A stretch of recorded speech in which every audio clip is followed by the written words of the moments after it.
Hey there. We're playing Atom RPG, post-apocalyptic indie game. It's a long title. All right, I just wanted to make sure it was making sound. There's no more music on the title screen because I left it sitting here for 5 minutes. It's from what I can gather, it's kind of like if Fallout 1 happened in Russia. I haven't played it, so hopefully it doesn't blow up in my face. Let's just get right in there, you know. I changed the settings a little bit. It was running a little bad when I looked at it briefly, so we turned off our ambient occlusion. And we lowered our graphics preset just a little bit because, you know, I have a decent computer and it was running a little slow in the tutorial.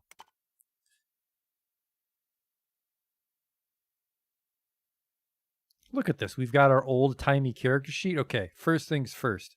His name is not Vladislav. His name is Belki Oj.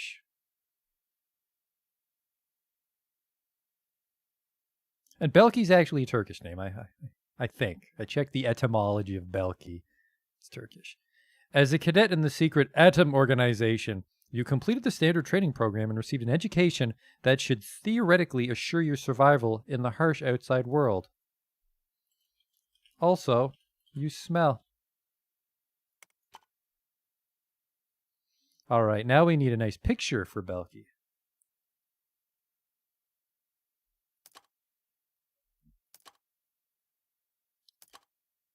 No. Ooh. I don't think that man has a neck. I think he's trying to make the shirt do all the work. No. It's a woman. Also a woman. Oh. We might come back to you. No.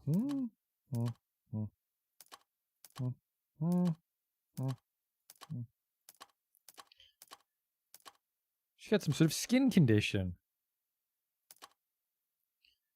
Why, we'll change it back. We'll change that fucking name back, don't you worry. It's got a goggle tan, I think. That kind of looks like a Belki. Boniface. Holy shit.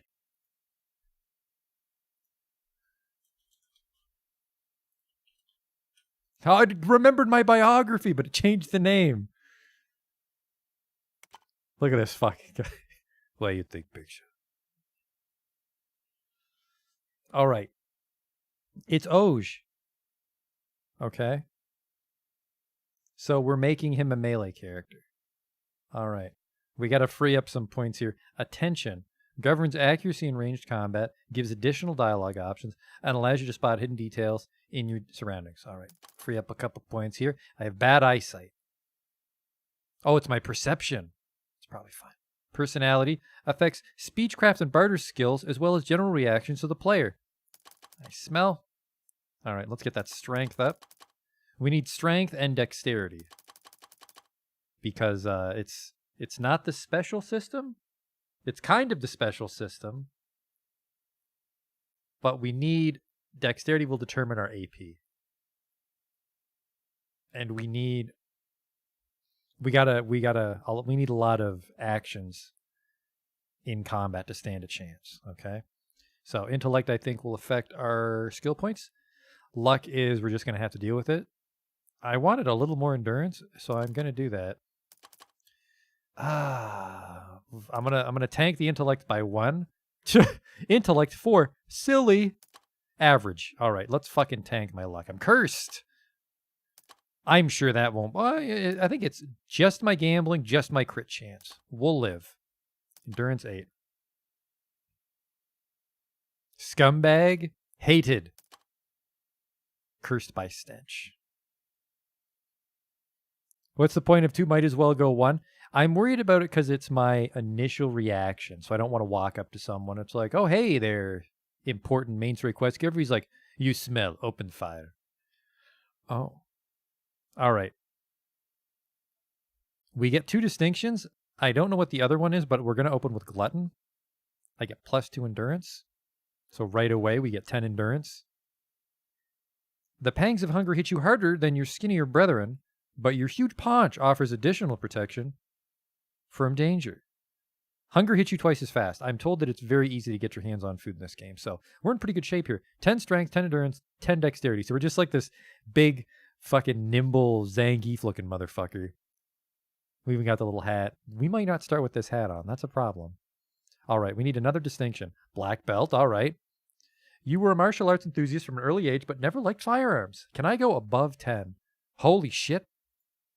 We might go black belt. +1 endurance, +15 martial arts, +15 melee weapons, +5 dodge. I'm very much leaning towards black belt. Cannibal. I can harvest meat from slain humans. For reasons unknown, you're a cannibal. There's absolutely nothing okay about that. +15 survival. Sex appeal. +2 personality. I would have 0 personality when it's against a dude. You're drop dead crazy gorgeous. The opposite sex has the yayas for you, but your own gender tends to be hostile. So I'd actually have 4 personality. I guess it might be a musk, but I think for staying alive, I'm still leaning towards black belt. Child prodigy. I think this is the shitty one, yeah. +1 intellect, +1 personality, +1 intelligence. Oh, sorry, attention. Half experience. I'm told that's a big deal. It's really fucking hard to level in this game. Which follow is my 0 intelligence step? That was Fallout 2, Justin.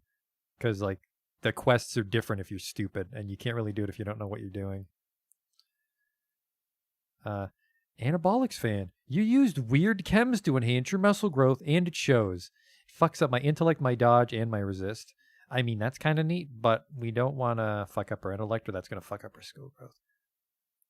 Still leaning towards black belt. Technophobe, diplomat, technophobe. +1 strength, +1 endurance. I want to craft stuff, so I don't want to go -30 technology. But that's pretty cool. Those are both my stats, right? Punching and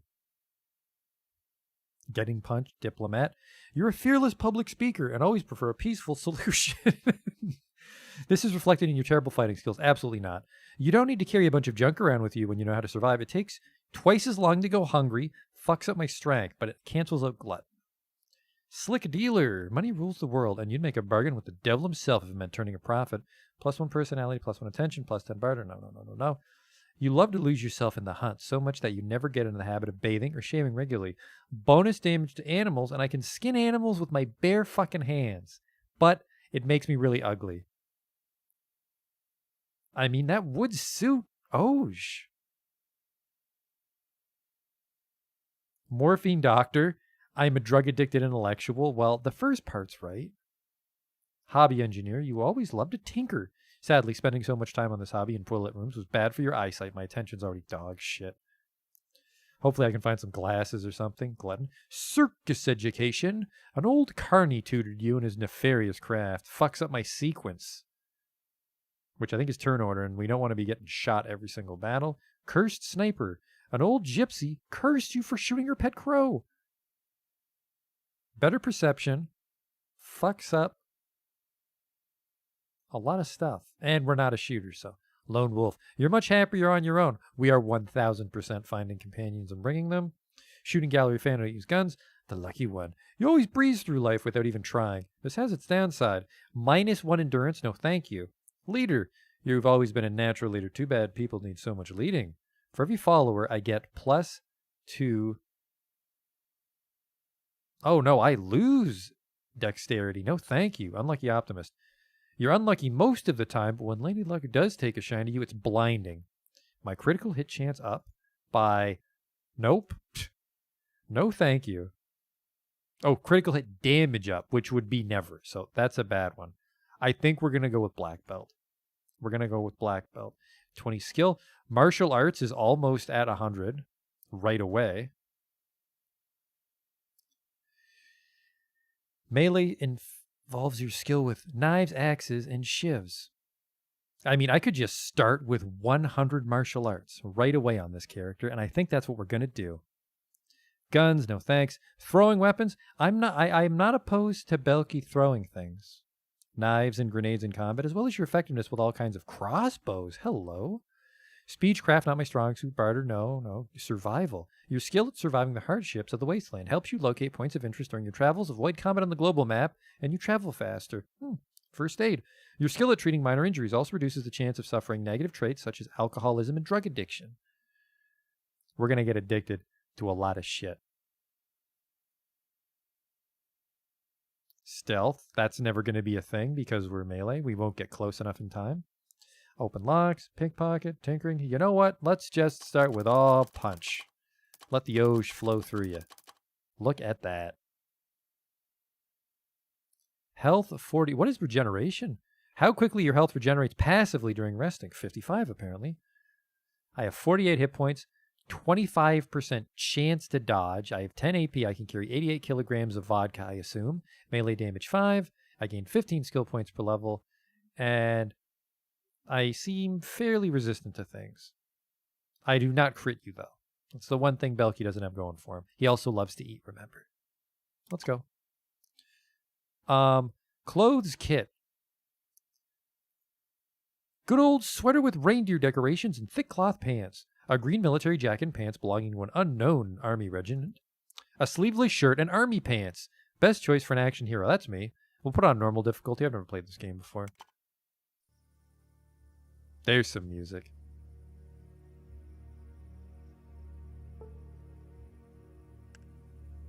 You have a peculiar dream. Red stars glow in the sky, and giant mushrooms rise to the heavens as horned shadows dance at the edge of an ancient forest. Suddenly, darkness falls. The images are eclipsed within a black void as it surrounds you, as it billows closer and closer like impenetrable smoke. As it rubs against your body like a cat, it is soothing, calming, before devouring you. Ah! You swallow a thick lump of saliva and look around frantically. Continue. You see nothing unusual. You're in the barracks for agents about to be deployed on field work. A man is standing near you. He looks worried. Hey, David. Hope I'm not an Oge. You're in for a disappointment, my friend. I took 1 HP damage from hunger. I just woke up. The game just started, Belky. Having nightmares, huh, Cadet Belky Oge? Even yesterday's storm didn't wake you up. Right. Take all the rest you can before the mission. What's my mission, though? That will be disclosed during the final briefing. Come on, soldier, shape up. Where are you supposed to be, though? Agent Alf of the Honey Badgers Brigade. Our leaders asked me to watch over you until your departure to make sure everything's A-okay. Where am I? Are you pulling my leg? This is ground level of Atom HQ. Let me guess. Next you're going to ask what year it is and what sort of war we had 20 years ago? Yes. You sure didn't take something to help you sleep last night, comrade crackhead? It's 2005. Don't scare me like that. So what should we do now? First, get some food into your system. There's some biscuits on the table. Then we'll think about what to do with you next. We still have some time before the briefing starts. Eating might actually do the trick. I am a glutton. That's the spirit. Knock yourself out on those biscuits. No soup for you, though. You slept straight through serving time in the mess hall. Honestly, not a huge loss. Between you and me, it's pretty crap. Get a hold of your faculties. There's a biscuit on the table. Hold Alt to highlight it. Click with the left mouse button and grab it. Oh, look at that. I can see things that need to be clicked. Get out of my... Also, you took the biscuit. Now press I or the interface button to open your inventory. In the inventory screen, hold the right mouse button on the picture of the biscuit and choose to use. Eat it. Look at this guy. I like this guy already. Belky Oge. Look like Lenin's unemployed brother. Alright, biscuit. Ordinary army biscuit. It's hard and flavorless, but gets the job done. Minus 600 hunger. Well, let's get that fucking in me. I'm a fatty.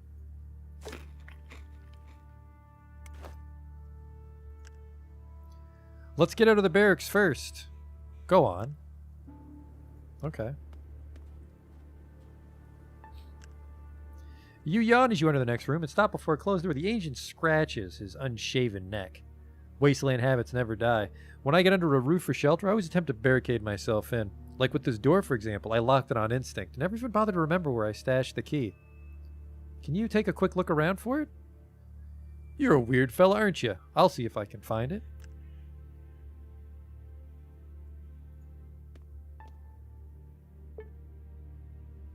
You wonder if there's any atomic fizzy drink left in this machine, is there?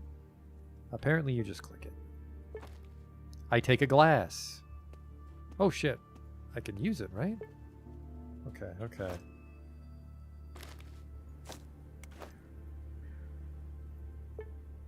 Okay, never mind. Hello? Camo bandana. Headgear in the shape of a scarf. Bandanas are worn on the head or neck.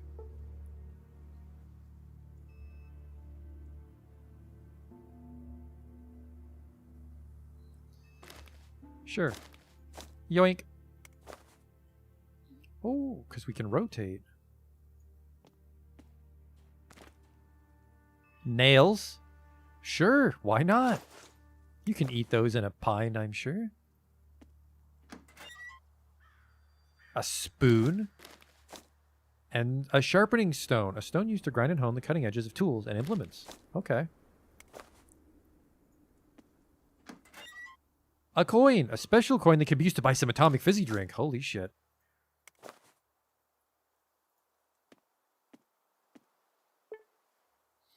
Okay, okay, okay. Eyes on the prize here. The cold glass of atomic fizzy drink fills you with determination. Neat.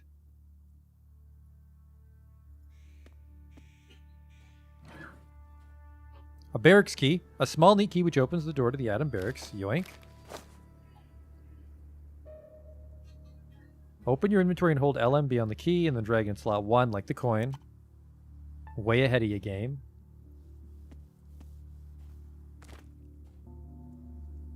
A rope? You know, that's your fetish. Every self-respecting adventurer should have a rope or two. Comes with the territory. I'm getting wasteland flashbacks, actually. Waste paper. Some old papers and meaningless documents, now useful only for hygienic purposes. Oh, that'd be a rough wipe. Ooh. But, you know, while we're here, take some actual toilet paper. Get the fuck out of the way, Alf. Okay. Key in my inventory. Go. Open. We are out of here. Let's get out of the barracks first. Yes. No shit. You take a deep breath. The air of the assembly field is filled with the stench of machine oil and soldier sweat. Today only you and your colleagues stand here. Okay. I'll be honest with you, Belkioj. The wastes are no joke. You need to be prepared. Are you ready to do some training exercises before the briefing? Where is everybody? Some are on missions and some are resting inside the bunker. Everyone else is patrolling the outer perimeter so that no mutant can surprise us. Okay. Listen up. There are various training spots around the courtyard. Pick any one of them, and I'll train you as well as I can. When you've had enough, feel free to head to the main bunker. Alright, well, I'm not going to be learning the gun shit. Press the C button on the interface to open the statistics window. To check out your partner's statistics, push the button above the picture. To the right. To view the abilities, push the button below.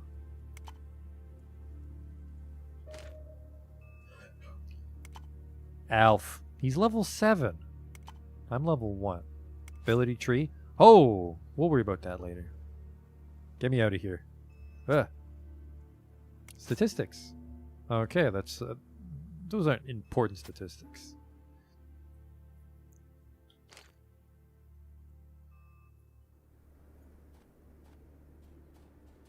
Hello? Look at that, more toilet paper. Oh yeah, I'm taking all that. Some gunpowder. Gunpowder's a true friend to any who dares call himself a wasteland gunsmith. I mean, that's money if I learn how to make gun stuff, right? Because I don't need to worry about holding on to my own. I guess maybe my companions might need guns.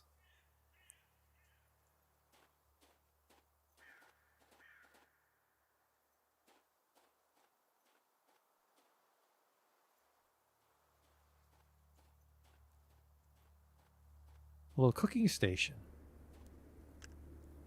What's that sound? Is your stomach growling? Well, I've got good news. Somebody forgot his canned meat over there. You can warm it up over the campfire. Sounds good. I love food. You can click the bonfire to cook your food for additional bonuses. You can also click the camp button on the global map and your character will create his or her own bonfire. Before you use a cozy campfire, it'd be great to warm up your bones before it. Maybe even cook some food. I am still hungry, apparently. Cook up some canned meat. After eating from the ancient tin, you restore your invaluable health. Cook? I have nothing.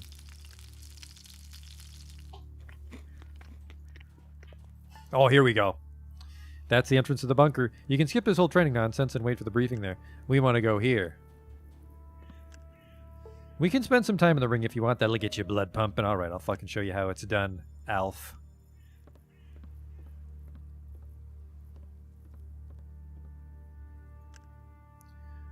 Let's look around some more. How do I...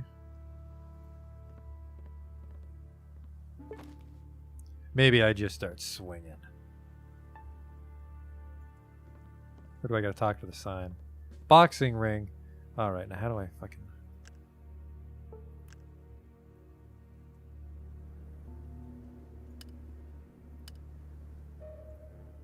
There we go. Target's too far away. Oh.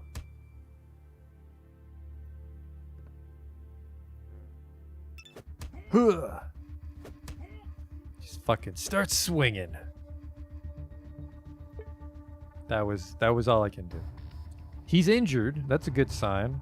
End turn. 6. He missed. All right, I got a good feeling about this. Almost dead. Yeah, I'm tough. That's good. That is a good sign. The battle ends, and I'm rewarded with nothing. Okay.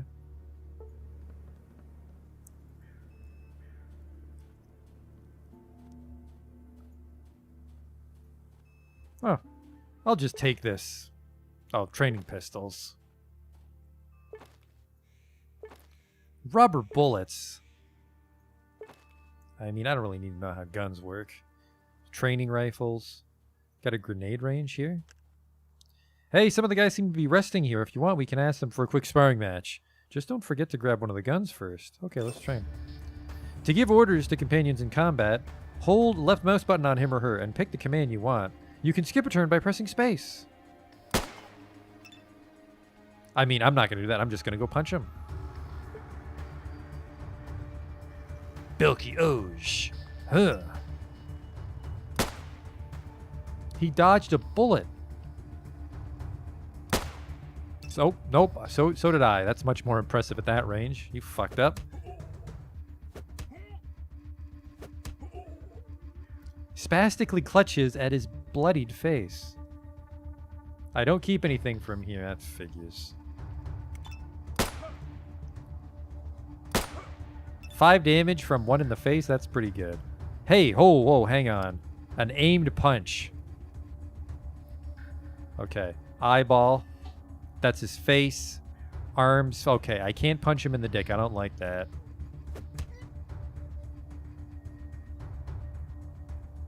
Regular punches. Alright, nighty-night. Coming for you. Oh, I win. Okay. Well, those are all the skills I need to know. Eat and punch. Here is, as you already know, the shooting gallery. Try and shoot some targets. Shut up. Take the weapon from the table by clicking on it, then drag it onto an active slot to attack a passive target. Click it while holding the control key. Okay. That was a useful tip.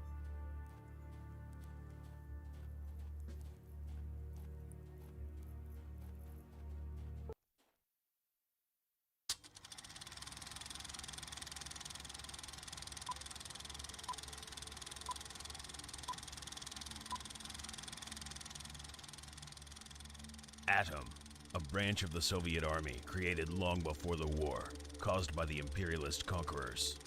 Our mission does not end in gathering pre-war technology and reviving our Soviet motherland. We also strive to reach the pre-war quality of life for all. To realize those goals, we often send search expeditions into the wasteland. Not long ago, one of such expeditions, led by General Morozov, lost all contact with the base. Our human resources are limited. Therefore, the standard procedure is to send out but a few agents to investigate this problem. You are one of the chosen for this mission. General Morozov's troops had an important quest to locate, control, and study a secret bunker. Bunker 317. According to our data, it is located near the village Otradnoye. To successfully complete your mission, we recommend you to contact our agent in the city of Krasnoznamenye, codename Fidel. He's hiding in plain sight as a barkeep in the outskirts of the city. so apart from physical aid, he can offer you informational support as well. You will learn the password needed to contact our agent from the envelope. Destroy it upon reading. And remember, your mission is to gather intelligence on the disappearance of Morozov and his troops. No heroics. The wastes are a dangerous place. Good luck, Cadet, and let there be atom.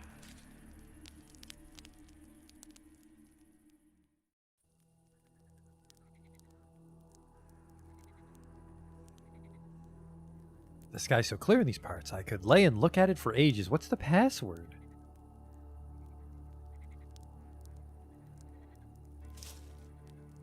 Wait a second. What's that rustling sound?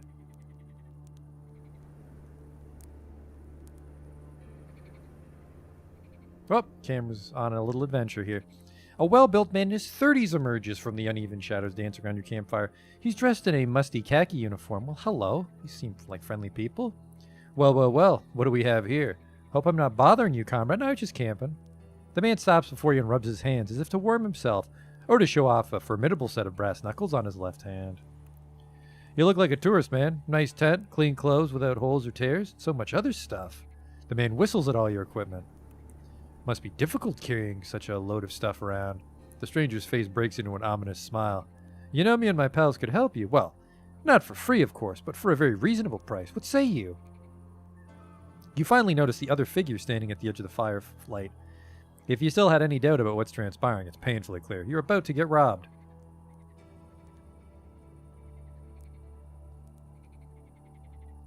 Oh. Maybe you miss in the dark, but I'm not the sort to be stopped by some brass knuckles. The man squints for a moment and wearily steps back from the campfire. It seems your thick build and bulging muscles convince the bandit that intimidation won't be enough. He gestures to his accomplices, and the gang of cutthroats starts moving towards you, weapons in hand. Combat is unavoidable. Defend yourself.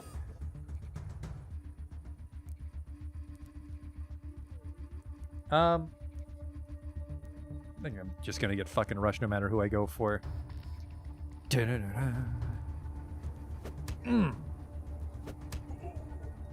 Alright, here it comes. Whoa! Oh! Take the loot, men. We got ourselves a good catch tonight. Oh. That was just for show. Joke's on you. I am my own deadliest weapon. Those assholes robbed me blind. Or maybe they left something. What's this? An empty canteen. How thoughtful. And in the tent, nothing. Well, this is my fault. Right next to the fucking road, Belky. And someone's house. I guess I do have low survival, but I got some experience points, I think, when I scared that man. Hello, a brick. Can I fight with a brick? Yes. Though technically not designed as a weapon, it's still handy for bashing skulls. It's considered a melee weapon. On the upside, I'm pretty sure that I already have max unarmed.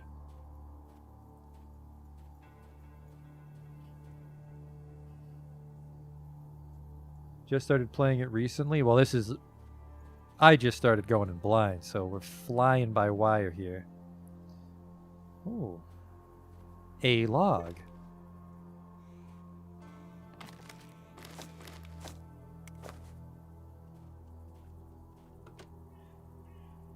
Locked? Okay, fuck you too, box.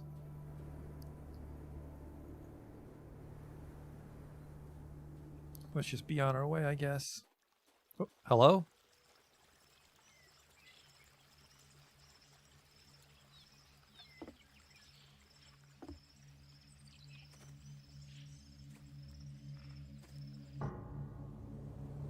Yes. Otpaho.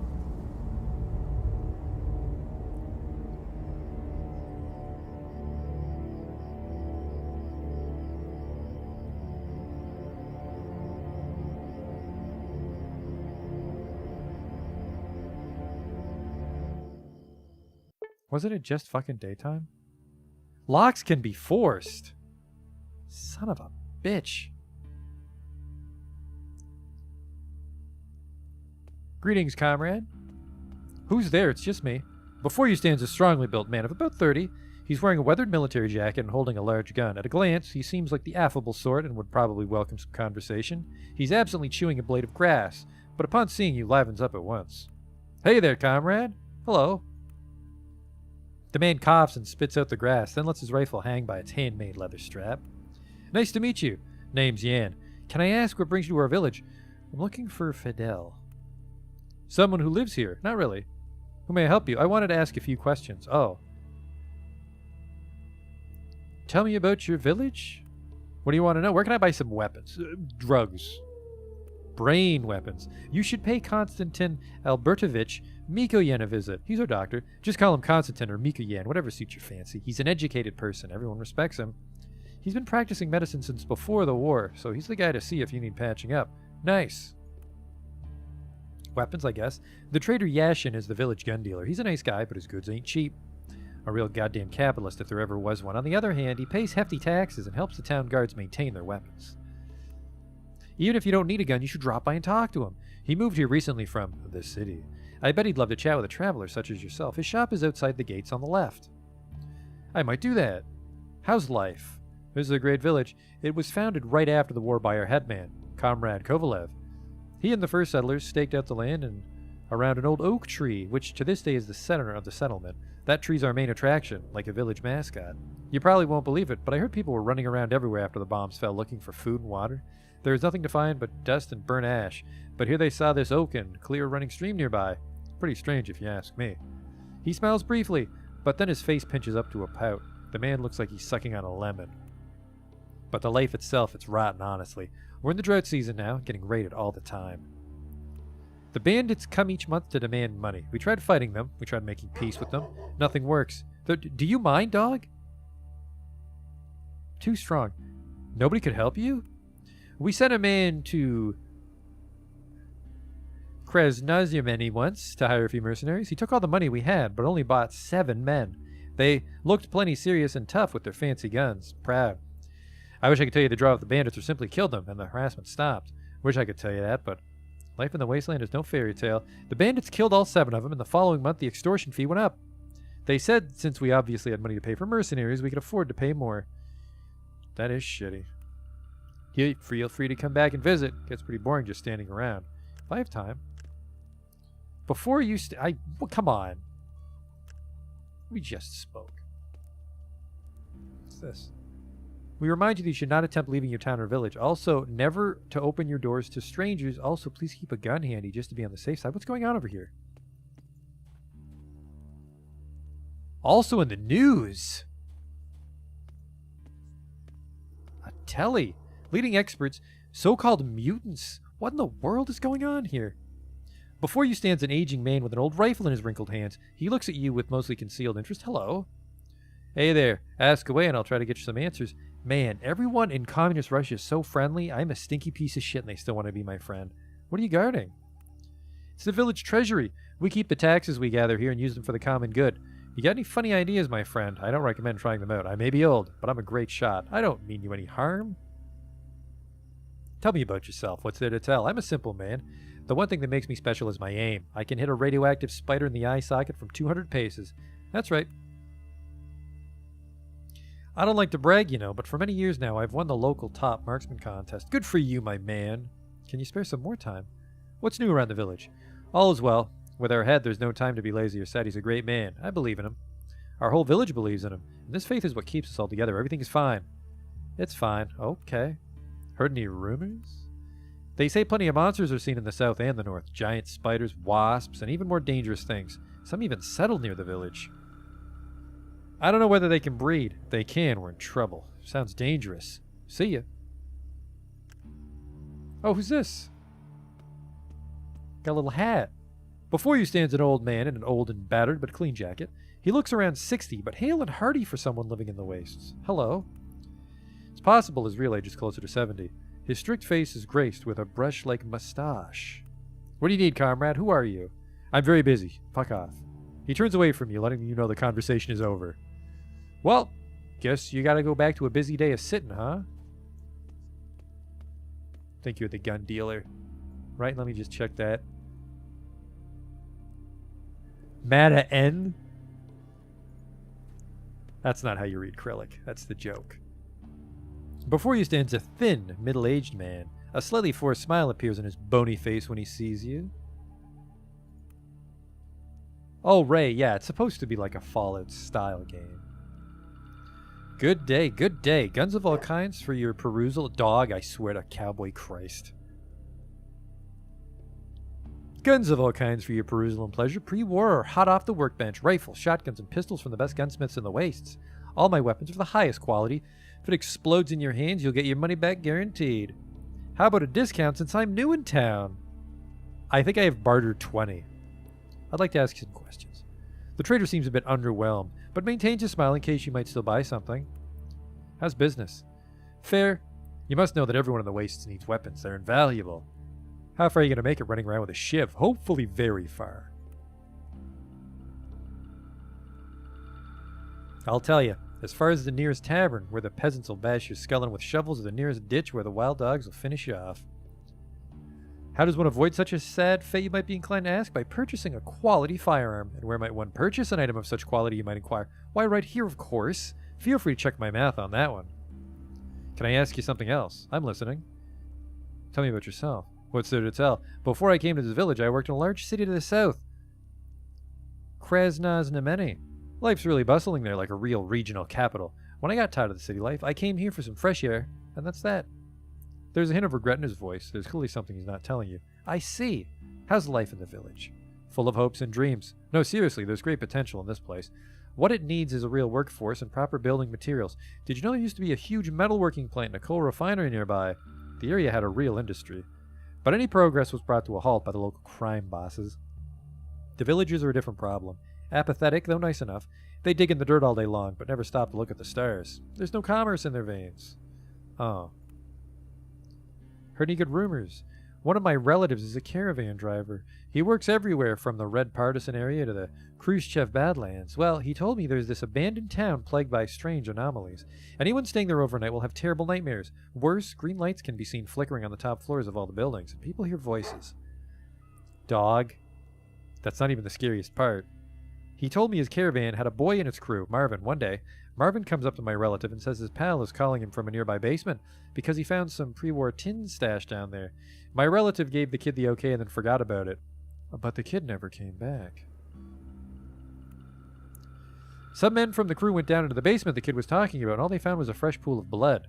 And the man who the boy thought was calling him hadn't even been near the place. Some believe that hell spawns live in that city now. Others think it's home to visitors from the stars. But I think this story is a great example of why you should buy a gun. Uh-huh. No more questions for me. Let's see your wares.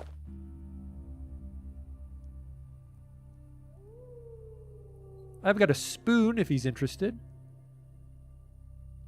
You should buy my guns. You don't have a lot. It's got a homemade shotgun and a homemade revolver and a rusty knife.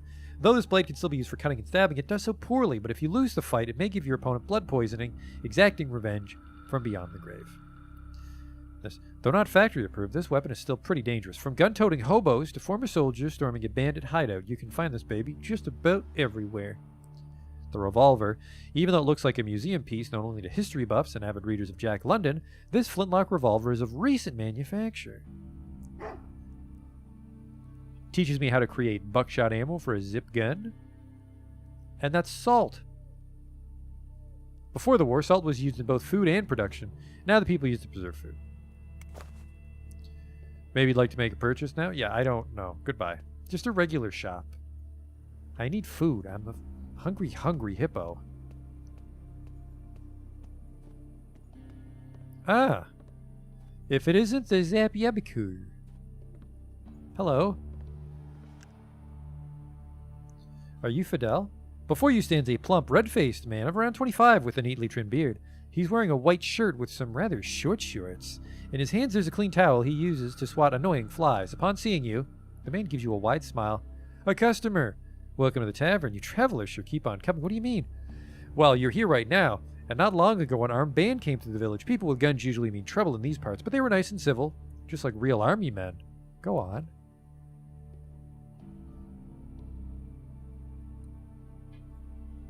Not much more to tell. They weren't chatty. Our village head wanted to speak to them about some issue, but they just left, so I don't think he was able to strike any kind of deal. They talked to our gate guard more than anyone else. His name is Jan. If you want to know more, I suggest you speak to him. Anyway, maybe you'd like a drink or something. To eat. What about jobs? You should talk to my sister about that. I'm a simple fellow myself. I can sell you beer, I can sell you spirits. That I do gladly. Need something done around the house? A light bulb screwed in or a chair fixed, for example? Just give me a call. But save the more serious stuff for Katya's ears. She's the proactive one. He looks at a young lady nearby who seems to be lost in some calculations. It's just that she's pretty busy right now, tallying expenses, planning the budget, and when Katya's busy, it's pretty hard to get her attention. Oh, but I just thought of something. You know what she loves? Making all sorts of potions, tinctures, and spirits. Can't really understand why, but she's quite into all that chemistry stuff. Tell her I sent you to try out her latest tincture. That way you'll get a free drink and also get to chat with her. Sly, huh? Pretty clever, methinks. What do you got in the menu? 83 rubles for uncooked meat. Nice hat, though. Still doesn't... A simple spoon is considered a luxury item for 1 ruble. Go fuck yourself. I started with 0 rubles. Questions? Heard any gossip? This new life we all have, it doesn't just affect us people. It hits some animals pretty hard, too. I heard that in a village not far from here, some boys uncovered an old car in the woods, started chucking rocks at the windows, and later set it on fire. Right after they did, a huge bear came out of the woods. The boys started running, but instead of chasing them, that bear climbed inside the burning car and burned to a crisp along with it. What the fuck? Sometimes I get customers who work as, what do they call it? Stalkers. They share the weirdest rumors, like the one about some oasis place where any wound can be healed instantly. I don't believe that nonsense, but it's interesting to hear their stories. But if that place really existed, wow. Imagine how many good people we could have saved. Tell me something else. Some old-timers say that before the war, some secret experiments were done in this area. Very secret, taking place in hidden labs staffed by scientists. God only knows what they studied in there. I have just one question. If those labs are so secret, how come there are rumors about them? Now there's a question I'd like to see answered. Something else? I heard this funny rumor about the head of the village. It seems he wants to start growing grapes. Yep, anytime he's drunk, he starts saying along the lines of, gotta plant me some grapes around the village. Some good Italian grapes. Gonna make some nice wine, yes, for the young people. Younglings from all around shall gather to have a swig of my popular drink, yes, sir. I think he's joking when he says that, though. There's not too many young people around nowadays. All right, another question. How's life out here? How's life? The people are reasonably civil. As for the living itself, we don't suffer from hunger or an excess of excitement. To some it sounds boring, but I really like it. I actually only changed one thing about this place. When we inherited this dining hall, I started calling it a tavern instead. It's a great word, tavern. Kind of cozy, right? The old name was Laborer Dining Hall Food for Workers. Those are words from the old world, and me and Katya, we never saw much of it. Quite the innovator. Something else. Goodbye. The man swats at some more flies around with a towel and smiles at you. Goodbye. Oh, shit. Think he had a business proposal. I better go. I remember you asking me to do something. Simple matter, really. What I need for you is to bring me this book I ordered, but it's all the way over in Krasnoznameni. Abraham, the bookseller, has it at his store. I can't go get it myself because of my responsibilities at the bar. But I can see that you travel a lot. If you ever find yourself in Krasnoznameni, maybe you could pick it up for me. If you do, I'll be sure to compensate you for your trouble. It's a deal. The man looks over your map and marks the city with a cross.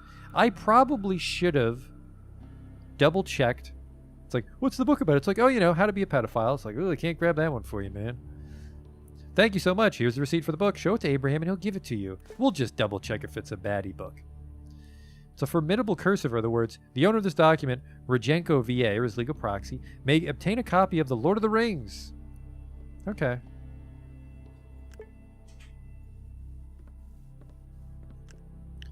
Before you sits a young woman. She's deep in concentration, writing in a yellowed notebook with the word accounting on the cover. She's completely immersed in this activity and does not notice you. Your brother sent me over? The girl stops her calculations and stares at you blankly.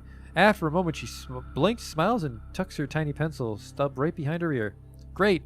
I doubt you've ever drunk anything quite like it. It's a new recipe. Well, not really new, more like long forgotten. Go on.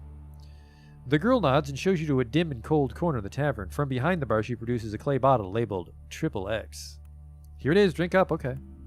You take a tiny sip. The drink has a strange, sour taste. You shrug and hand the bottle back to the girl. You don't feel intoxicated or even nauseous. You feel Then you should take another sip.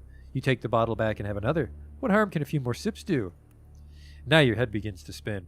Nothing unusual about that, right? You have full sensation in your limbs like normal, but then you feel them floating around you as if the air had suddenly turned to water. Your mouth is very dry, so you wet it with another sip of the tincture. From some distant place, you hear the girl calling to you, "Don't do it!" But you already did.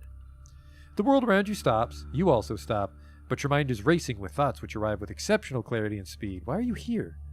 Why am I here? Why did I drink that stuff? Why? The sound of your musings is to you like the roll of distant thunder.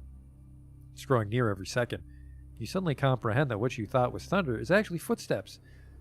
From out of a misty void, General Morozov appears before you. "You looking for me?" he asks, his voice like 100 voices in one. You can't reply. You're frozen. "Yeah, you're looking for me," says Morozov. Takes your hand. "Let's go." You walk through the dead gray mist together. Morozov in front, you following behind. The general's calm and assured. You have nothing better to do than simply follow him. Finally the mist parts, and a strangely beautiful sight appears. There are mushrooms here. You've arrived at an unreal primordial mushroom forest.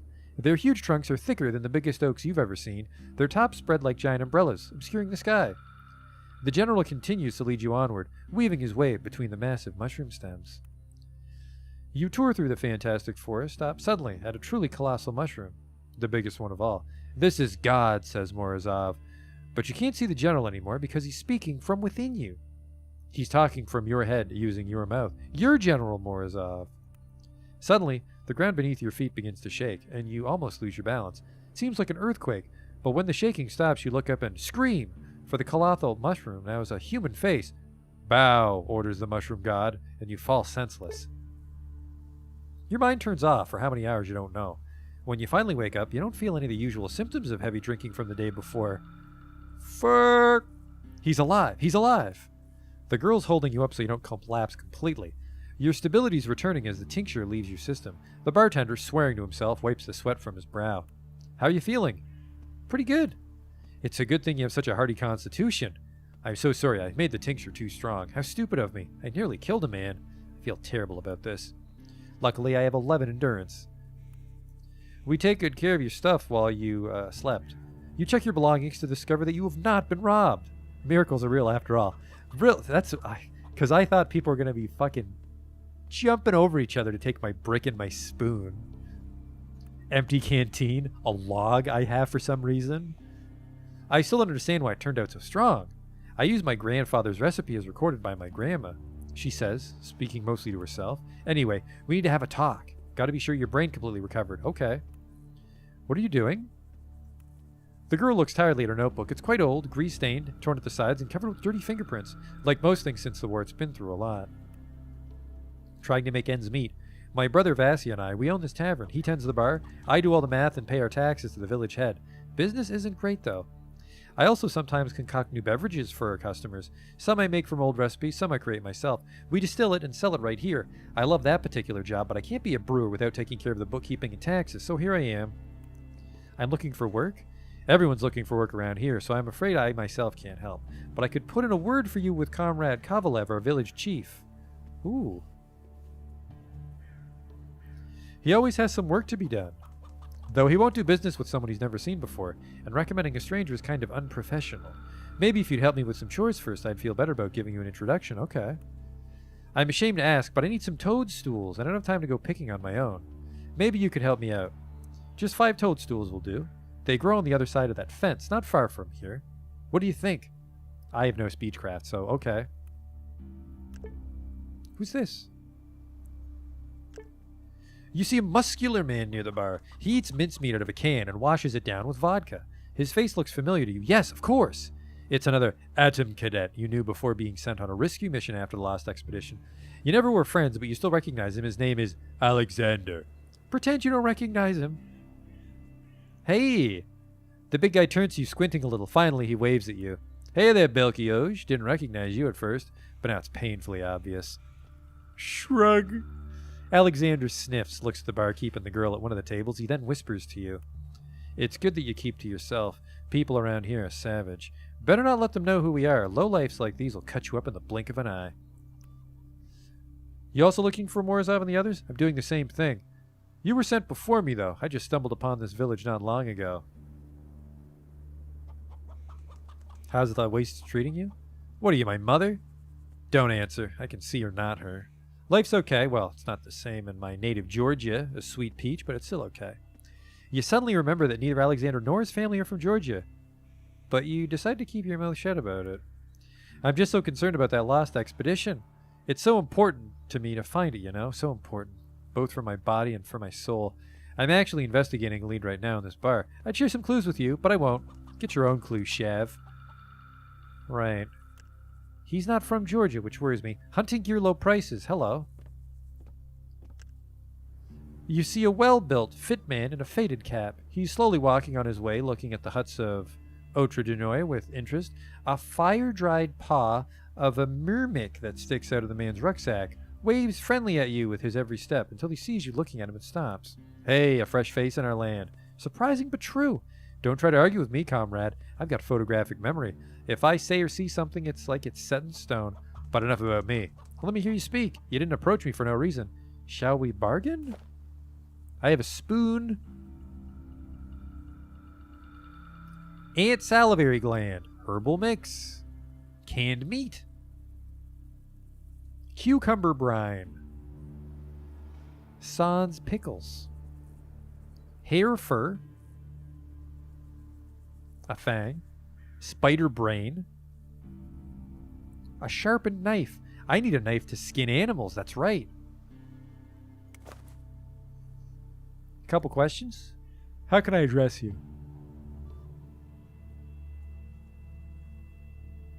Just call me Nicodem. I'm a man of nature. I'm not used to all those redundant niceties. Pleasure to meet you. My name is Belkiosh. My name is Moom, the Snake Strangler. Belkiosh. Nice to meet you. I'm Nicodem and you're Belkiosh. It's a pleasure and all that. Interesting rumor.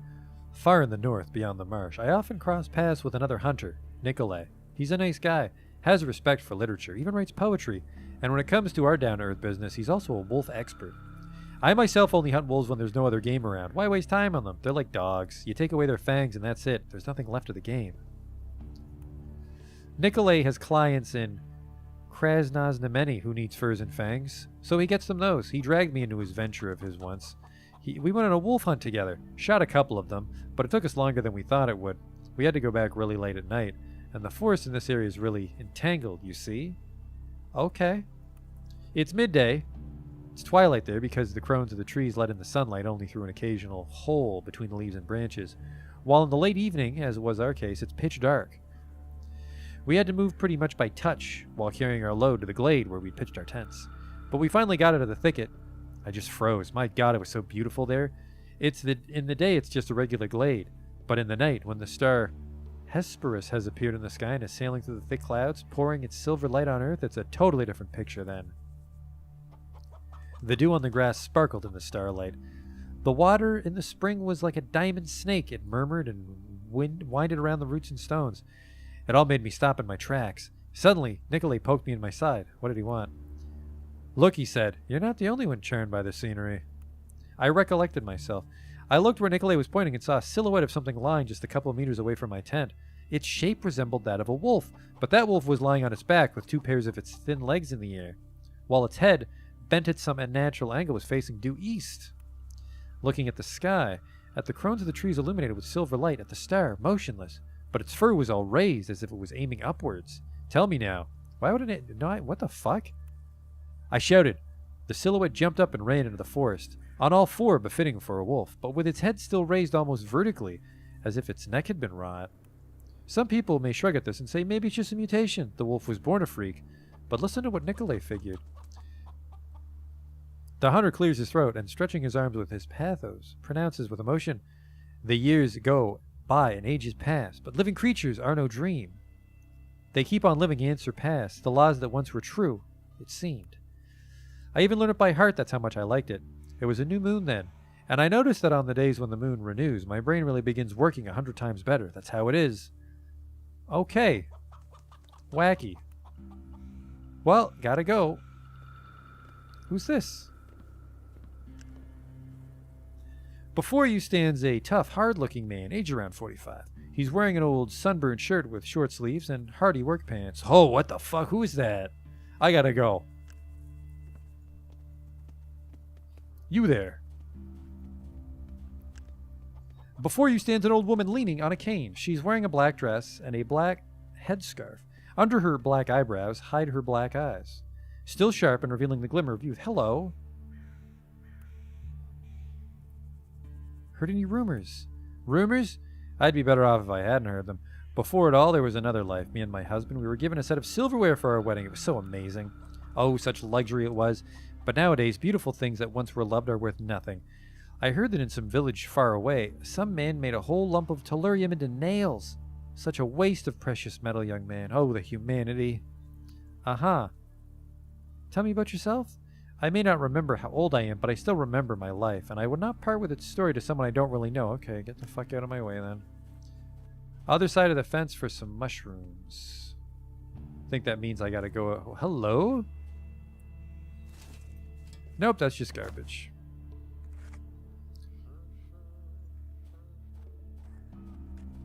Hey, what are you doing? Before you stands an older woman with a straight back and a strict face. In her gaze, you detect concealed sorrow and a glimmer of intelligence. Hello. The woman looks at you with a tired, sorrowful gaze. She then sighs and shrugs her shoulders. Ask away. What's new? Nothing new. A while ago, we had a military squad come through a village. They seemed like nice enough people, but they weren't talkative. All right. I think I need to pick these mushrooms and befriend the mayor.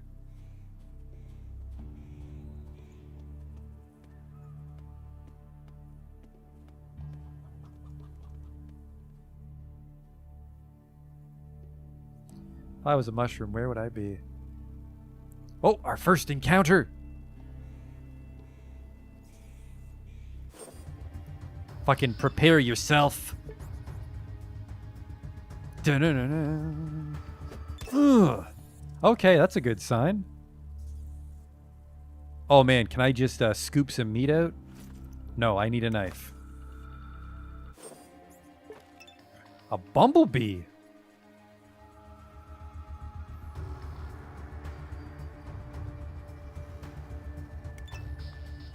Buzz, buzz, buzz.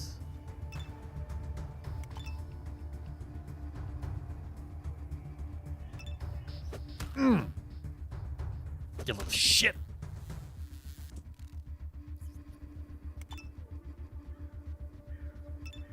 Get the fuck. Okay, just as long as everything in the game is a B, we're fine. I can't. There he is. Come on. I can't scoop out some meat with the spoon. Cryptic tip. You can find a knife in the Dirt Hotel. Is that the hotel for this town? I'm not sure the significance of the Dirt Hotel. Alright, looks like I need red mushrooms for toadstools. Oh, hello. Some sort of communist gypsy man. Do snidanya. Before you stands an old man sporting a mustache. He's wearing a foreign tracksuit. There's a flat cap over his graying hair, and hanging around his neck are some old spectacles. He welcomes you with a firm handshake. Hey there. Hope the monsters didn't bite you on your way here. I had to fight a few, though. See? It's dangerous to walk around here alone. There are monsters all around the village. This place is practically under siege. One thing is nice. They don't attack on their own, or usually. I'd have a hell of a time cooped up in here. All those spiders, ants, rats, ugh. It's like they're symbiotic. A few more years and they'll form a political party. The man lets out a mirthless laugh and eyes his surroundings as if looking for something. He then exhales and turns his head back to you. But anyway, see, I have this fire going. If you have any canned food or tea, you're graciously invited to cook it here. Use my pot if you will, or just sit down and get yourself warm. And speaking of relaxation, if you by any chance have a pair of dice, we might sit down and play for a while. I seem to have lost my own pair some time ago. I'm not much of a gambling man, but I think it's a fun way to spend time. I'm not good at gambling, so let's ask some questions. What's new around the village? I'm living here independently, sort of. If I get sick, I'll visit Doc McCoyan in the village. Sometimes I get water from them folks, but mostly I live on my own. It's more comfortable for me this way. Some like constant company, but some like to be alone. I'm one of the latter. How's life? Could be worse. I only recently learned what it's like to live alone. Bought myself a sheep. But what do you know? Bandits started raiding the place right after that. Had to cope somehow. But as soon as the mugging stopped scaring me, some monsters migrated here from the south. Giant wasps, huge ants, spiders of all sorts. I never even know there were such beasts in the world. But at least it's not boring. There's that. Another question? Tell me about yourself. Before the bombs, I was a civil helicopter pilot. In the mountains, there were lots of settlements which were hard to reach by car, so I delivered food and medicine to all of them. I don't even know how they're coping now. Hope everything's all right. That sounds pretty bad for them. Hey, is it okay if I steal your toilet paper? Can I get in here? I'm not gonna rob this nice man. What's this? Oops, I did take it. The man in the photo looks like a hero of the Soviet Union. I'm sure I won't get in trouble for that then. Alright, that's the edge of the map. Let's just go looking for more toadstools.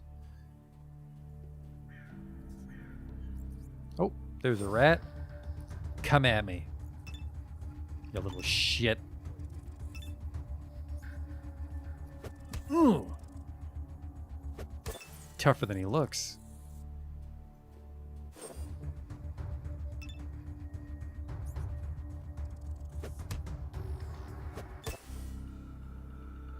Easy.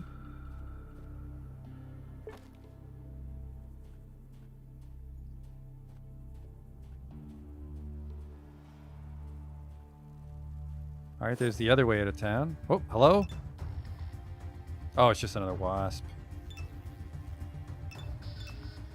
I don't think these things even get 10 AP. You fucking sucker.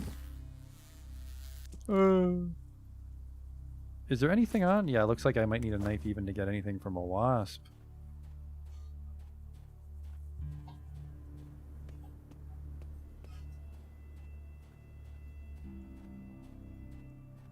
Some sort of weird stone formation. Oh, thank you. A spider. I think he'll get to attack me. Ta-da. Nope, you blew it.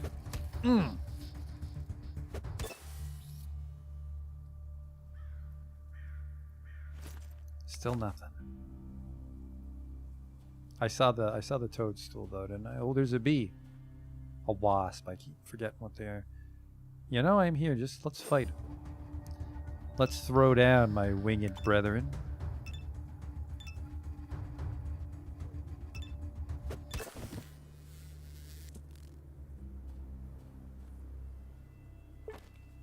You know, I think she needed 5 toadstools. Oh, this looks nice and clean.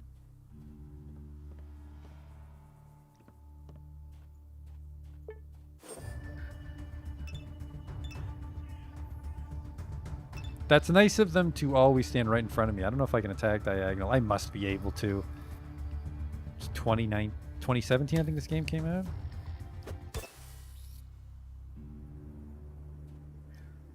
An open grave.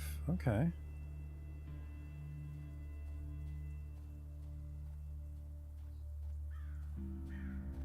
Oh, no, I probably shouldn't do that. We're not evil, we're just smelly. Those are the white toadstools. Don't eat those ones. Oh, a wasp and a spider. The ultimate duo. It's like I'm in an episode of Beast Wars.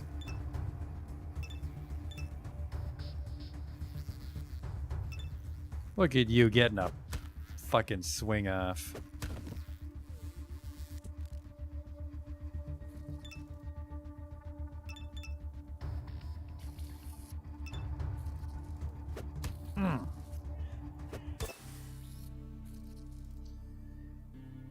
I'm gonna fuck myself if I don't get the knife. I will get this toadstool, then I will look for this dirt hotel you speak of.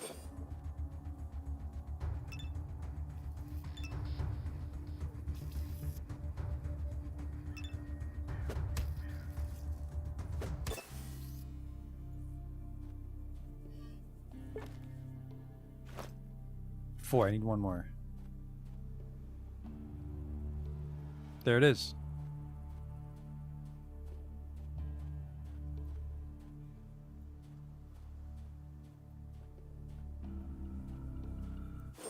Oh, there you are. Nice try. Right in the head. It's a giant ant. What part do you punch? The head. Dirt.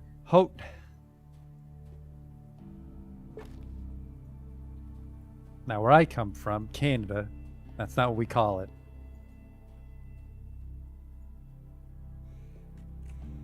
Okay, I can't do the alt vision unless I'm far away. Oh, man. I'm going to save it here.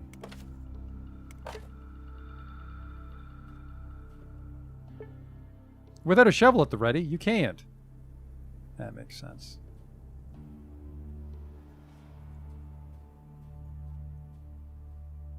So I need a shovel to get a knife.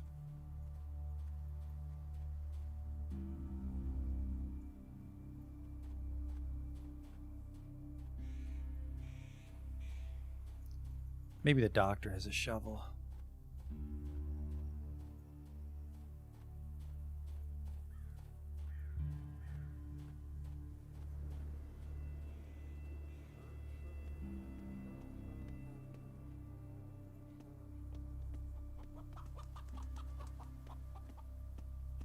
Right, that was all 5. That was all 5.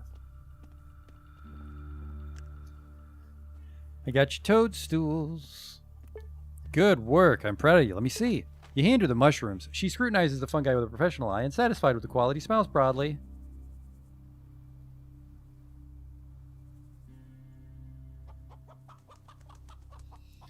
I can ask for more money. Or I can be all weird. How about talking to the head? Sure thing.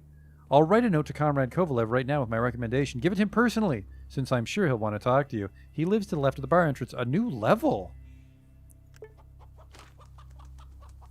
I get 15 skill points. Ooh. I think I want to sit on this. Because I have no doubt that I'll eventually need to transition to melee weapons.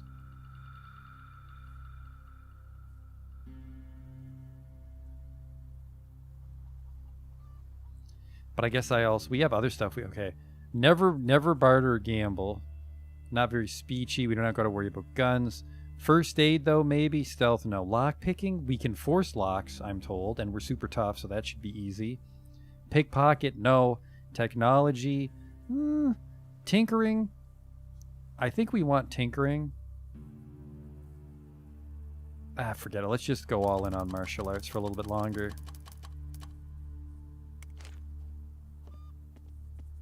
Alright, give him the letter.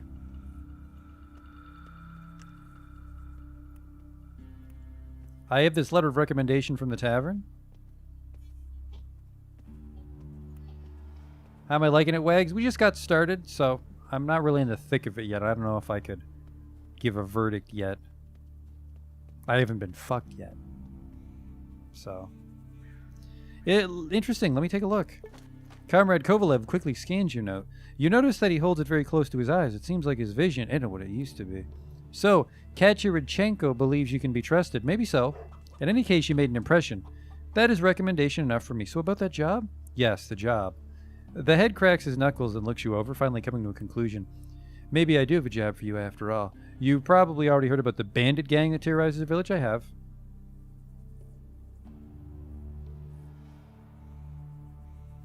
Each month they come to collect supplies from us. If we don't surrender the goods, they rob and kill our people. We tried fighting them, but to no avail. But now, looking at your honest face, I've come up with a little plan. The head lowers his gaze again. It's hard for you to read him. He's either indecisive or just searching for the right words. Waits silently. The thing is, I believe there's a snitch living in our village, a traitor, a rat. I'm sure about this. Someone made a pact with the bandits and keeps them informed of everything that goes on around here. But with that said, I can't imagine who the rat actually is. The bastard himself knows me and the villagers too well to get caught. When we hired mercenaries to protect us, the bandits somehow knew right away. And each time we make a little money on trade, they show up for their slice. It's the gun merchant. You're a new face in the region. Should be easy for you to earn the rat's trust. Bring me the identity of this traitor. That's the job. Why do you trust me with the job when I could be one of the bandits myself? The head laughs mirthlessly and appears to shrink a bit. His true age becomes apparent. He must be much older than 60. I'll tell it to you straight. The village is slowly dying. The drought, the bandits, young people always leaving. A few more years and we'll be wiped off the map. The old-timers will die off and the remaining few will simply scatter. Some might even join the bandits. I don't like my options, but it's probably our only hope now. Our last chance to change things, fix it. Not to recover what we lost, but to at least buy our settlement a little more time. If the village must die, let it die honorably on its own, leaving warm memories in the hearts of people. What's happening now? That's not even death. It's withering. It's rot. Sounds like we need an investigation. He walks up to me. Do you agree or do you decline? Give it to me straight. I agree. Where do you start? Well, I'll start by telling you who I do not suspect. For one, I completely trust my fighting men, Jan and Petya, on the south and north gates. They wouldn't work for me otherwise. Trader Yashin may be suspect. He's new in town and has a shady past, but he does so much for the village. He built his shop with his own money. He pays his taxes, and he suffers from the bandits like everyone else. Dr. Mikayan and old Semyon I trust like I trust myself. We built this village together, you know. They're good people, time-tested and loyal. Comrade Grankin, the village superintendent, on the other hand, he is a cowardly, shifty person. But no, he's too cowardly. He'd never work with the bandits.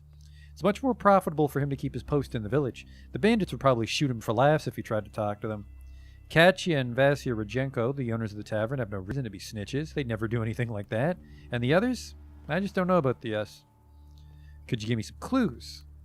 I suspect the trader's a man, and not too old. A person that travels from time to time, but is known to be lazy. The man with the tracksuit. These criminal types, they abhor honest labor. They think that only the low folk do work, while they themselves prance about like aristocrats.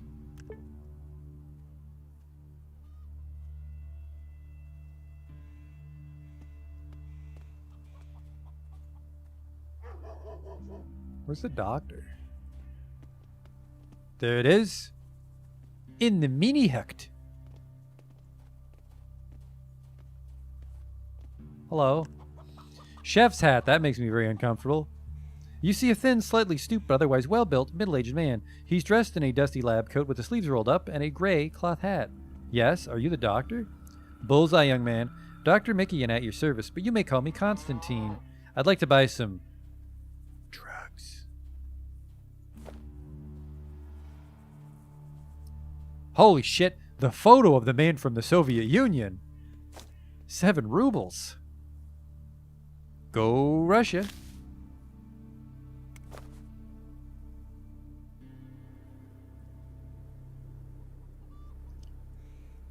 I wanted to ask you some questions. Tell me about yourself. It's nice to listen to someone smart from time to time. Don't show off, Belky. How's the job? Intense. How do you like that reply? What? Very much so. I have no idea what to expect from one day to the next. My choices are to stop doing the job altogether or simply keep trying to cope. New strains of radiation poisoning, spontaneous mutations, untreatable infections. Some days I'm stitching up bite marks made by jaws never seen by a physician in pre-war times. Sometimes a patient arrives who puts all my years of medical experience into questions just by the way he looks, or rather by how the mushrooms growing out of his back look. The life of a communist doctor sounds pretty harsh, Doc. Can I ask some more questions? Rumors? Young man, I'm a doctor, not the village gossip, but I do hear things from time to time. For example, I heard that the tavern proprietor adds toadstools to some of the spirits. Never touched the stuff myself, and I highly recommend you do likewise, young man. The effects of this witch's brew might be unpredictable. Neat. How's life? I'm a doctor, not some bard strumming my lute and caterwauling about the idyllic village green. All you need to know is that life here is pretty calm, or as calm as one can expect in this world. The commune tends to my needs, compensates me for my labor, and I don't have that many patients anymore. In the old days, there were floods of the sick and mutilated stumbling through my door. The doctor glances over a thick folder on his desk labeled death certificates. Tell me about yourself. It's nice to listen to someone smart from time to time. I'm one of the original residents of this place. I've been here since the collapse. Nothing else special about my biography, though. Thank God for that. I've been here ever since the collapse. Nothing else special about my biography, though, and thank God for that. Okay, great. He didn't have a lot of drugs. Alright, we gotta find a shovel.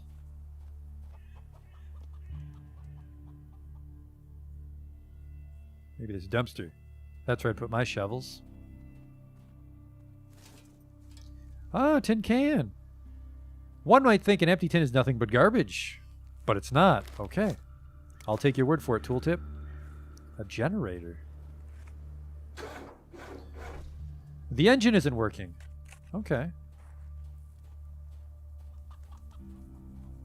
Bunch of logs, a brick. This person seems to be sleeping. I'm a little peckish. I take some salt.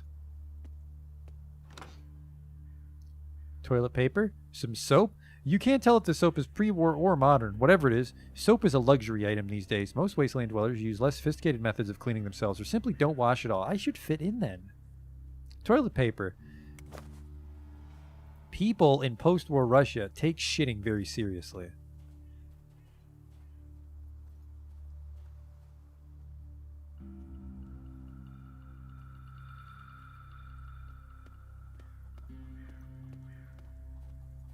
I don't think the guy sold a shovel. Let's go back to where I got beat up and try to bust open that lock.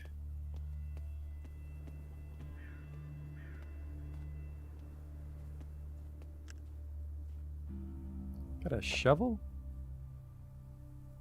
No, what's this? An empty bottle. I can sell the salt. I'm going to hold on to my canteen, though.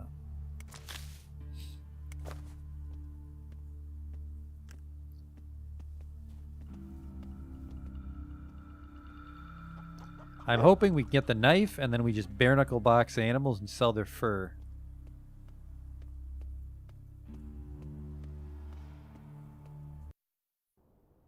Beep, beep. Holy shit, I hope I get that car. Your game was autosave. Now, where was I when I got beat up?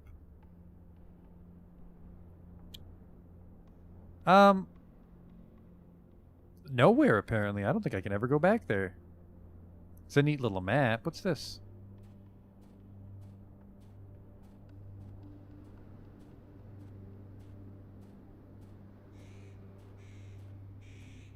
Enter.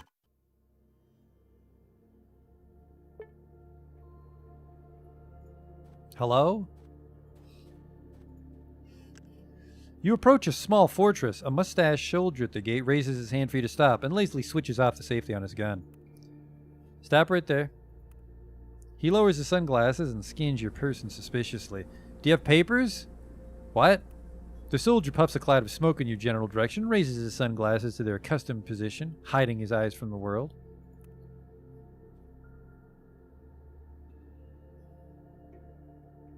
What papers? You need to have permission to enter. A merchant certificate. The soldier starts counting off on his fingers. KRZ passport, Paragonian residence permit, an indulgence from the supreme priest of the cult of Saint Slavic, party membership paper, taxpayer's receipt. Where could I get those? I'll just listen.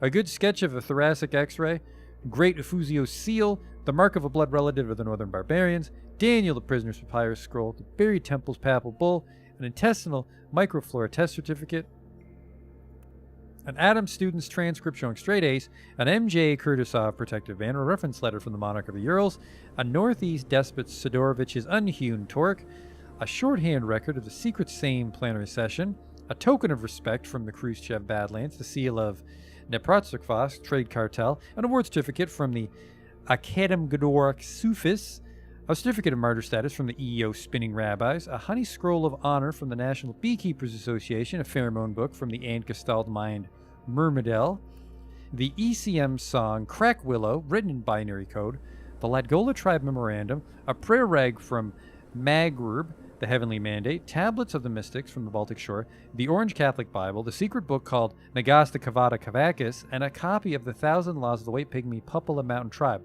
I think that's everything. Are you serious? I'm absolutely being serious right now, as serious as a person can get. Do you think we just loaf around all day like a bunch of loafers? No. Our duties are extremely important. We're guarding the border from any possible enemies. Whom? That depends. Sometimes called followers, but more often common highwaymen. This is a dangerous zone even when outwardly everything seems totally calm. The man gives you a long look through his dark glasses and puffs at his cigarette. Eventually, he gives you a nonchalant wave. Truth be told, you're the first more or less normal face I've seen in quite a long time. All right, I grant you my permission to enter the fortress. Are you the boss here? The soldier adjusts his helmet. The word peace is emblazoned across the front, also called "ump" in Russian. Takes a drag of his cigarette. The biggest boss, leader of the Wolves of Paragon, a fighting unit in Paragon. We guard the trade routes. Why'd you hang those people over there? What? Those rascals? Yeah, they were caught robbing travelers on the roads, and we decided to make an example. Anyway, the guards need to have some fun once in a while. You can check their pockets if you're not too squeamish. Perhaps there's something left. Neat.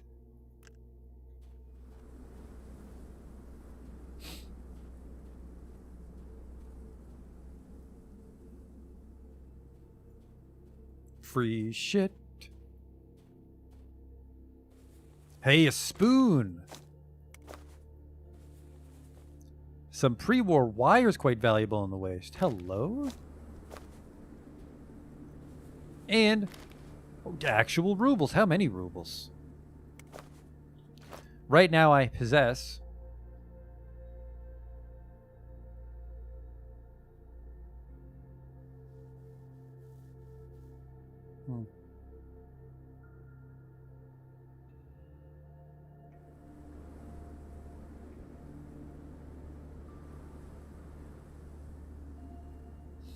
some.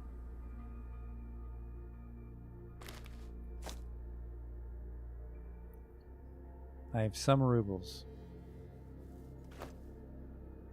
Not a bad haul considering I did nothing. And now I can go inside their little town of, oh, this is it. You see a bearded soldier in a helmet, an old Soviet Army shirt called a gymnasturka. He rocks on his heels, thumbs jammed in his broad leather belt. The soldier winks when he sees you. Hiya. Hello. You can ask and I'll decide whether to answer. What are you doing here? It's no secret at all. We're guarding the northern border of the civilized part of the wasteland. Paragon's merchants hired us. We guard the trade routes day and night, constant vigilance. Very commendable. Tell me about yourself. Any rumors in these parts? I've heard reports of human trafficking in other parts of the waste. We thankfully don't have much of that around here. I have nothing but utter contempt for slavery and everything connected to it. It's commendable. Are these lands dangerous? Extremely dangerous, but thanks to us, they're getting safer all the time. There are many places I wouldn't recommend a civilian go, but this fortress is not one of them. TT, I think you have to put the money from the trades in manually. I've been giving items. Shit.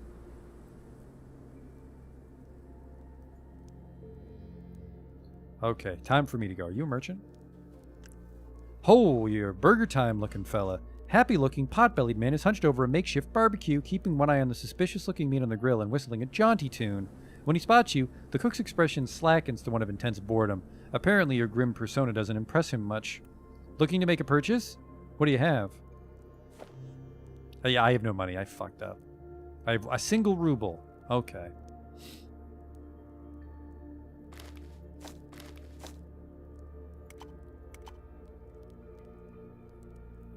Oh, these people don't have rubles. I'm not going to be able to do an even trade. Just passing through. Just passing through.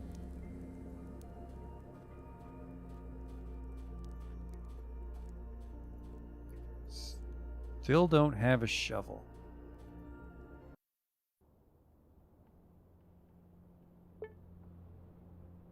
Let's just go back to Atrodnoye. Is that where I got beat up? I don't know.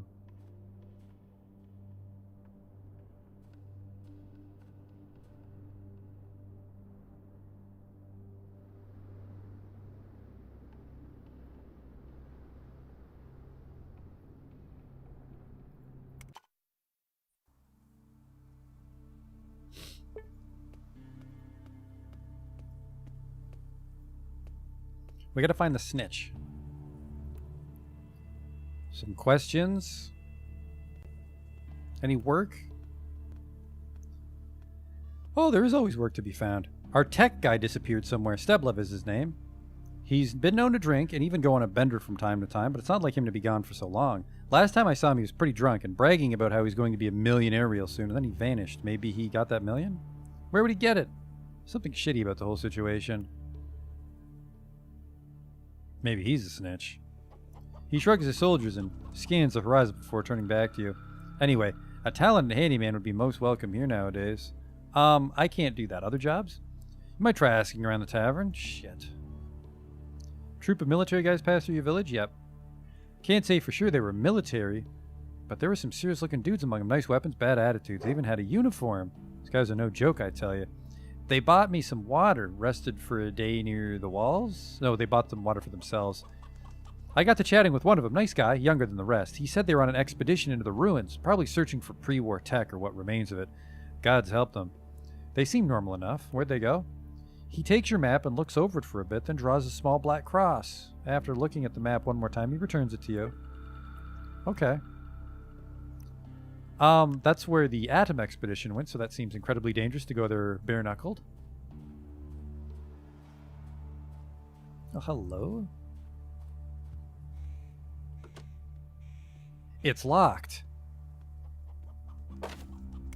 Let's see if I'm allowed to fucking Belky. Hey there. Target's too far, alright.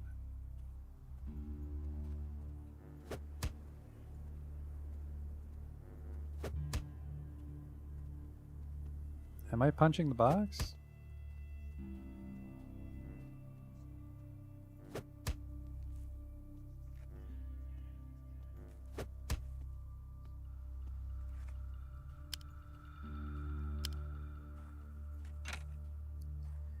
Failed to open the lock.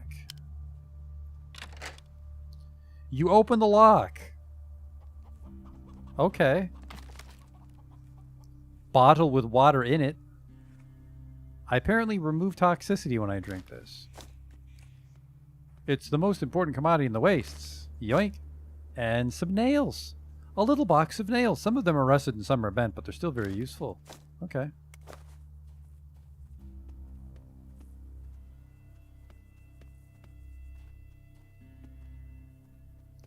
Gotta get that snitch.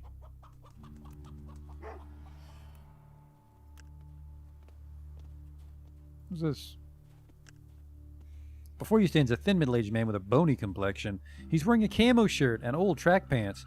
On his head is a Panama hat. His sunburned visage projects immense boredom and fatigue. I'd like to know more about the local bandits. He shrugs his shoulders for no reason and looks down. Suddenly you feel like he's older than he appears. When he starts talking, his voice trembles. Those people are messed up. They're vampires. They suck the life from our village and the lands beyond. I despise them. But you know, while me and my wife were traveling, we saw such brutality that these local bandits seem innocent in comparison. He looks like a broken man, a quiet, sad, former member of the intelligentsia. But somewhere inside this timid man, you sense a strong moral core. His morals are unshakable. You can't imagine he'd betray them to work for the bandits. Okay. You travel. You seem nice, though. Couple questions? No. It looks like just worthless townspeople have the potential to be the snitch. Well, I gotta make a living out here, and communism means we all have to share, so...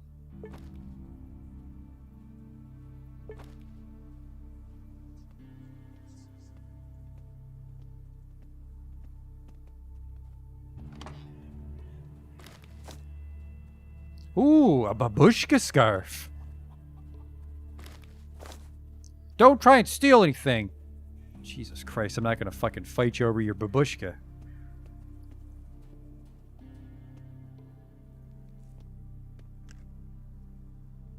An old man in a skull cap does what he always does. He opens and closes his toothless mouth, whistling some forgotten melody. Upon seeing you, he squints his eyes at you. Hey there, Shunny, you want to speak about something? Just getting to know the locals. Oh, the locals. Well, here I am, a local through and through. Did they shun you to help me out? What did you want? There's this little corn patch at the back of my house. I'd pick the corn myself, but I'm just too old now. My back's killing me. What harvest could I pick like that? The old man gives it a sad sigh. I'll go pick your corn.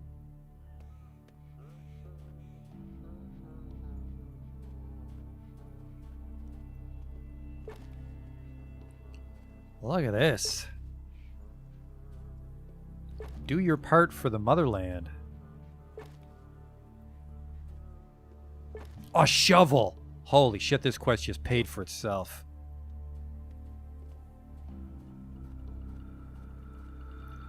Here you go.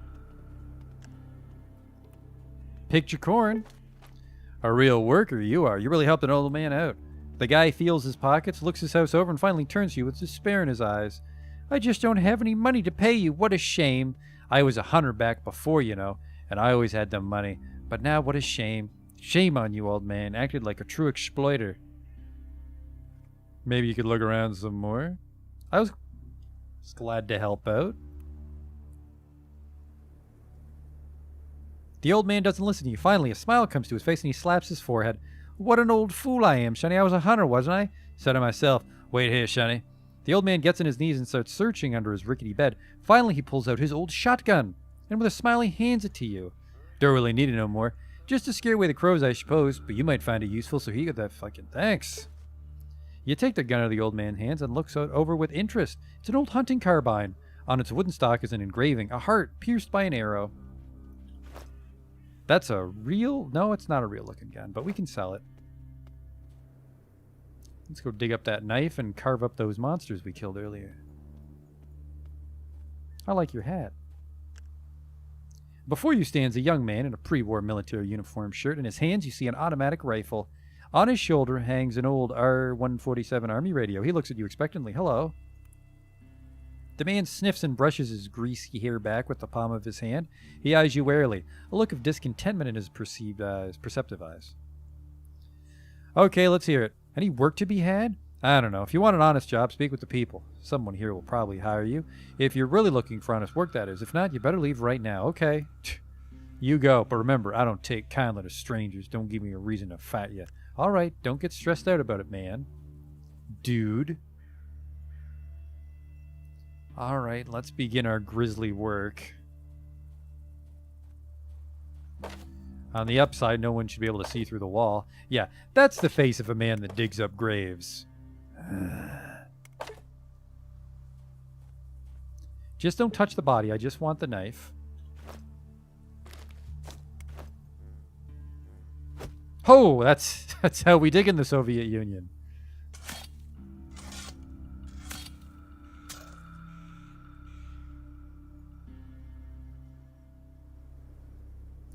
Ah, Christ.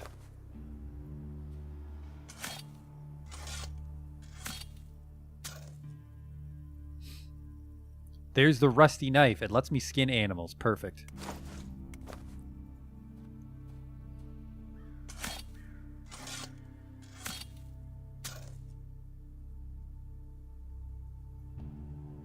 Ah, babushka.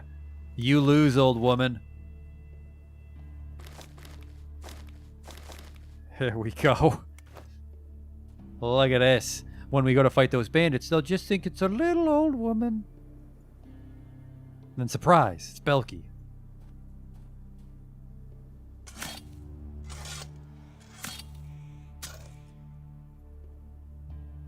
An empty bottle. I can carry like another 50 pounds before I even start to be in trouble. So we can sell the shotgun and all the animal skin, assuming we can skin ants. A fork. Another box of nails. I'll check my stats to make sure that didn't turn me into Hitler, digging everybody up. Ooh, $10.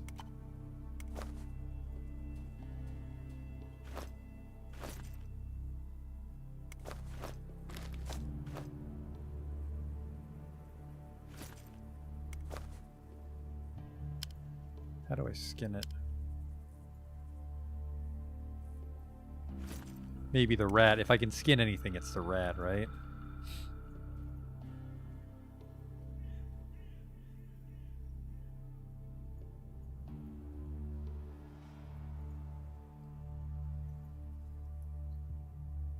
Oh, hello. Before you stands a tall, gray-haired man in a scruffy-looking sweater. He looks at you suspiciously and without blinking.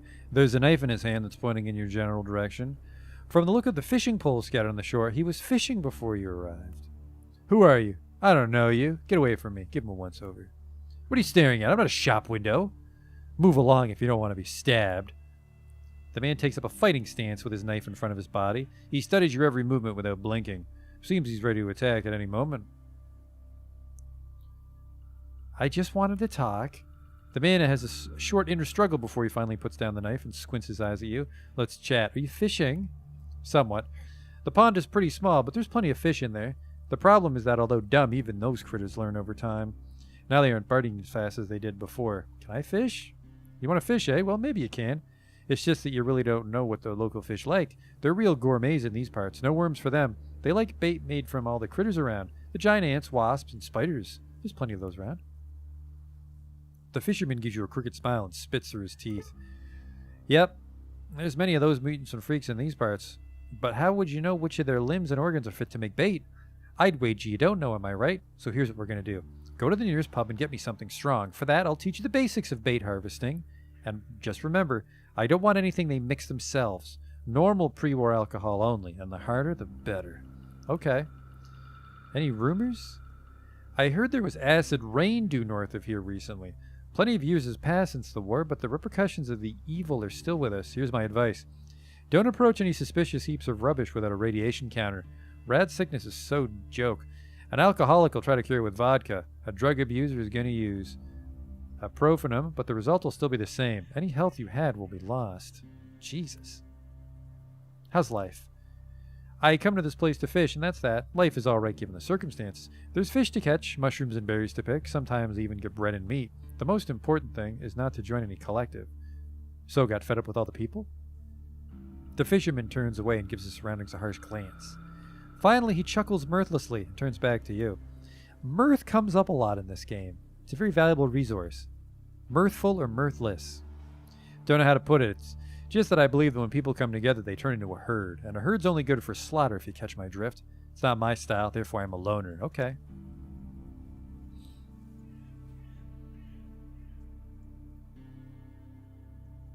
Looking for rats.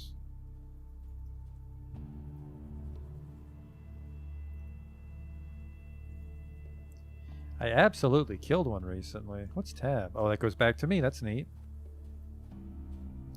Mysterious piles of rubbish? Well, that one probably won't be radiated, right? Even though the guy just warned me.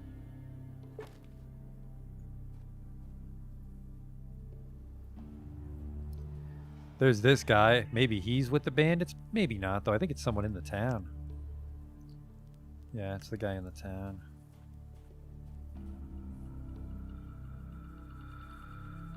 I fought rats, but I forget where. There's one. Let's get to skinning. That's a wasp. There we go. It's toxic, so I'll want to cook it. Hopefully food doesn't go bad.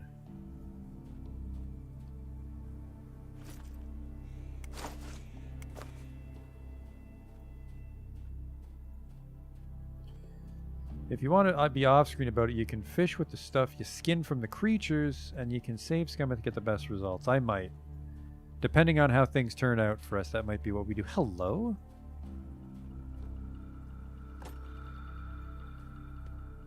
Hello?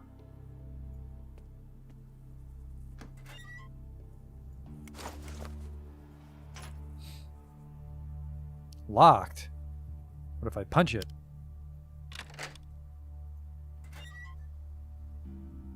Hunter's Memo.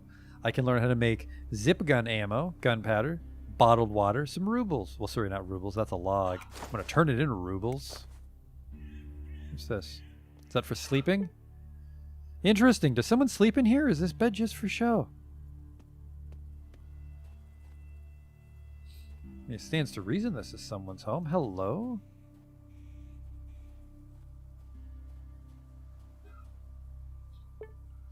The field looks acceptable, but first you need to plant the crops. Oh, neat. Might get a little house there. If I save their village.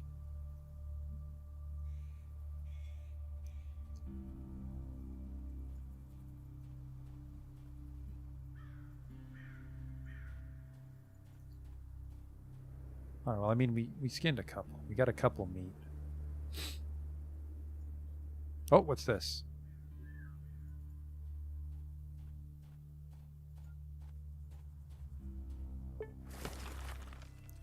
Whoa, I'll try to open the stash. Hello.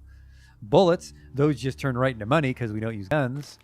Some delicious, tasty dope. An experimental pre-war drug. Popular opinion is that it cures just about anything. It gives you health, and then in a few minutes, you'll get pretty fucked up. Electrical tape. Electrical tape is intended for insulating electrical wires. In reality, you can tape anything. Some scrap metal. Companions use bullets. Oh, whoa, whoa, whoa, whoa, whoa, whoa. There's some fun stuff there, but I don't think I want to go in that.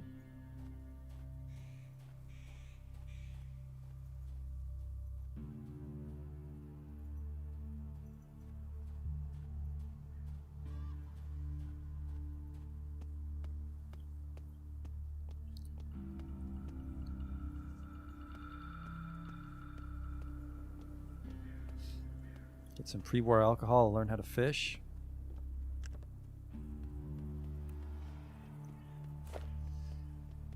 Pre-war port wine for 18 rubles. I'll give you 113 for the gun. I'll give you... fuck, everything's just shy of fucking... Okay, here we go. The bar of soap. And then I sweeten the deal with some spoons. Communism. I better go.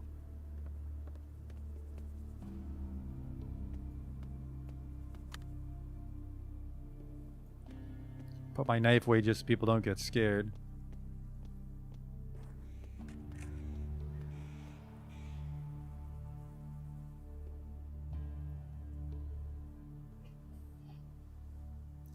And then this guy will show me how to make bait.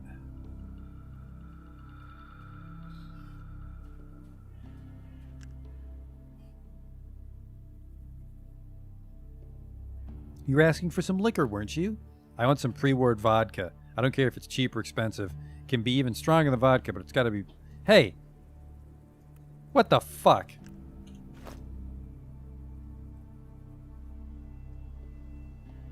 It's wine. Shit. I'm not getting that soap back. Needs to actually be vodka. You fucking bamboozled me. It's fine.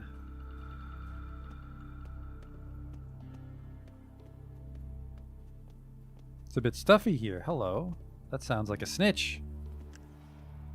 I'd like to know your opinion on the local bandits. The man clenches his large fists. The whites of his eyes go bloodshot. He watches his whole body shakes with a wave of poorly concealed anger. Goddamn lawless jackals is what my opinion is. Instead of working like decent people, they rob our village and peaceful travelers. Oh, if we had the strength, we'd show them. We'd show them all. He slowly calms himself, but still shakes his fists. Even the mere existence of the bandit seems to challenge some of his personal beliefs. He looks sincere in his anger. Okay.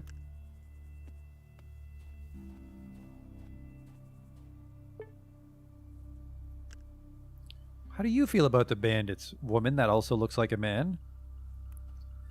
The woman spits in disgust and crosses her arms over her chest. A cowardly bunch they are. That's my opinion. Lazy cowards. If you ask me, are a great recipe for disaster. I don't fear them, but I don't talk to them either, and I don't recommend you doing so. That's a sure way to ruin your reputation. The woman wrinkles her nose in disgust and takes a proud stance, with her hands on her hips and her head nodded forward. It's obvious she hates the bandits too much to have anything in common with them. Okay. I feel like having a stroll. What about a word stroll? A conversation, as it were. What's your opinion about the local bandits? She's shortish.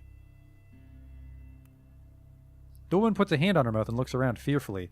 It seems as if the topic scares her. Those bandits are terrible people. I am scared for my husband the most. He's a proud man and is not accustomed to being disgraced. Those bastards, they shake every coin they can out of us. Every time they do, it's like a knife in the heart to him. They're terrible. Those guns they have, they're not afraid to use them either. For them, killing a man is easy. It's nothing to them. And I'm afraid that my husband will do something stupid one of these days and get himself killed. It scares me so much. The woman shakes her head and wipes her tears when you're not looking. Doesn't seem like she's a liar. She really cares for her man and for the village itself. Okay, see ya.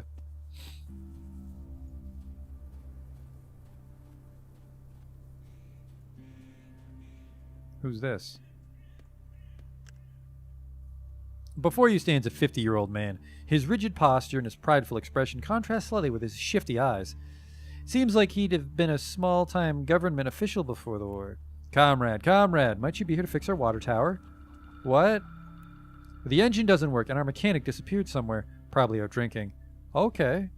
That's great. And the proletariat will be forever grateful for your humble cooperation. The water tower's nearby. Please check it out. I believe you'll be able to help us, comrade. Take it easy, man. I haven't fixed it yet.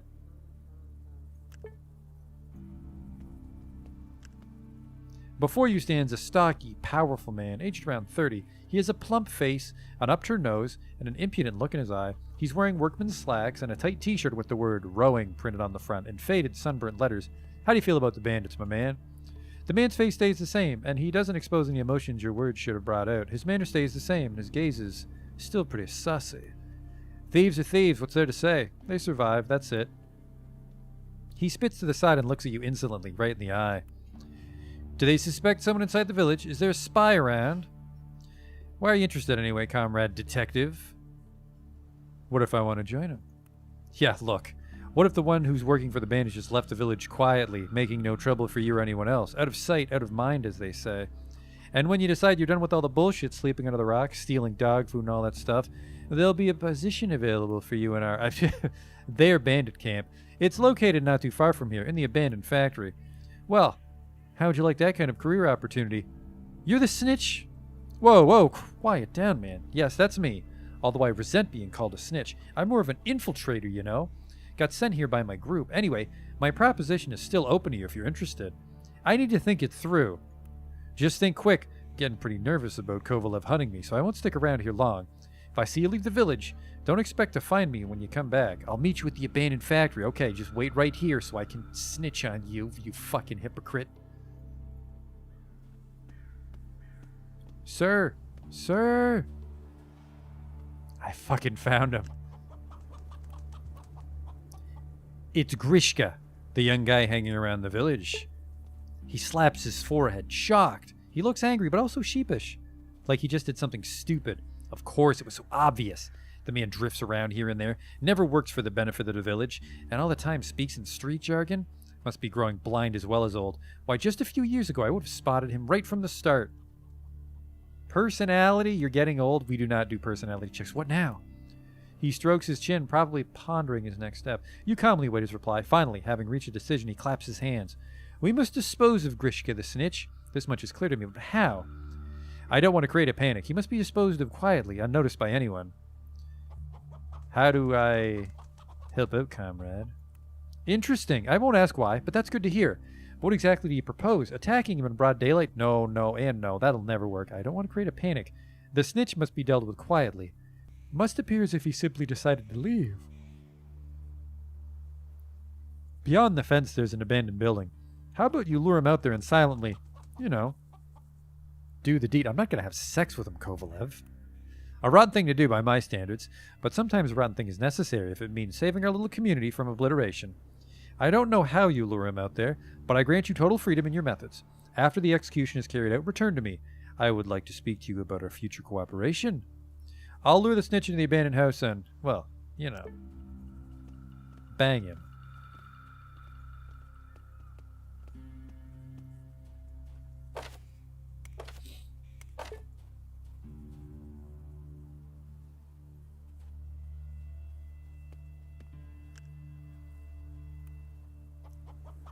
Listen, you don't have anything against going over to that abandoned building over there, right? The snitch looks at you suspiciously and eyes his surroundings. To gain his trust, you need to trick him somehow. Why would I do that? Gotcha, comrade. Follow me. We need to have a serious chat. Success, you're goddamn right. Just grab him. Hey, come over here. I want to talk to you for a second. It seems you succeeded in scaring him. Can you tell me what there is to talk about at least? You'll know when you get there. Now get moving. Fine. Just keep away from me.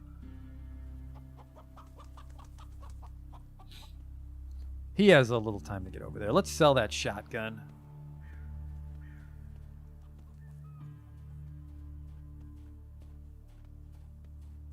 For what, though? I don't know. I'd like to see your wares. What would I buy?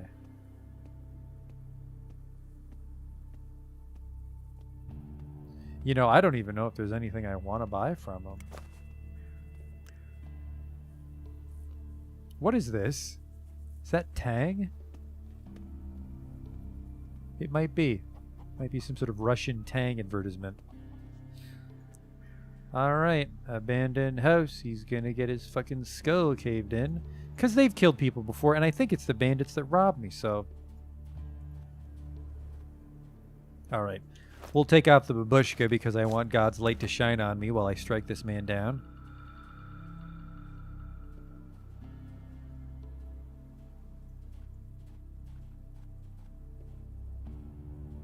Alright. Give it a save-a-rooney. Guess what, homie? Oh, what's going on? Death shall be the main course today, and I am the chef. Sorry, man, it's nothing personal. You asshole! You lured me here to kill me. We'll see who kills who. He's got a little knife. 1 damage.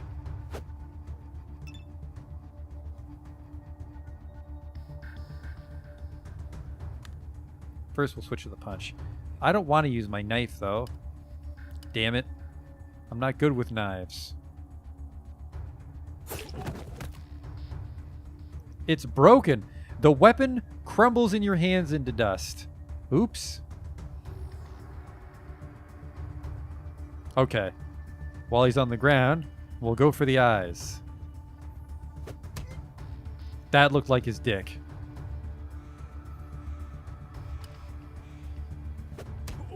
Okay. When they're on the ground, you definitely go for the dick. He's still in dreamland. Sorry, fella. You fucking... Stop punching my dick! Well, he has his own knife. A shiv. Doesn't let me skin. Ooh, I can give some dice to that man.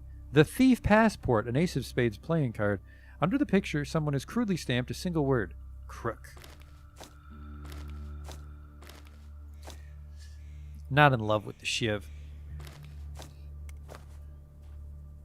But I can't groin kick. Can't groin kick Fat Cow.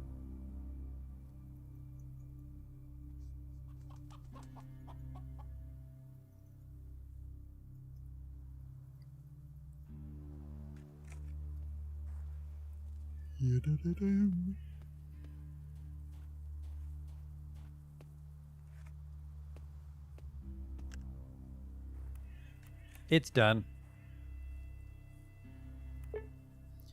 He presses his lips together and nods. Without a word, he pulls a fistful of rubles from his inside pocket and hands them to you, never once looking you in the eye. Here, 350 rubles. That's for the job. I thought I'd ask Petya, the lad at the north gate, to do this. He's got a lot of fight in him. I wanted him to look into the traitor's eyes before killing him, just to understand what it's like.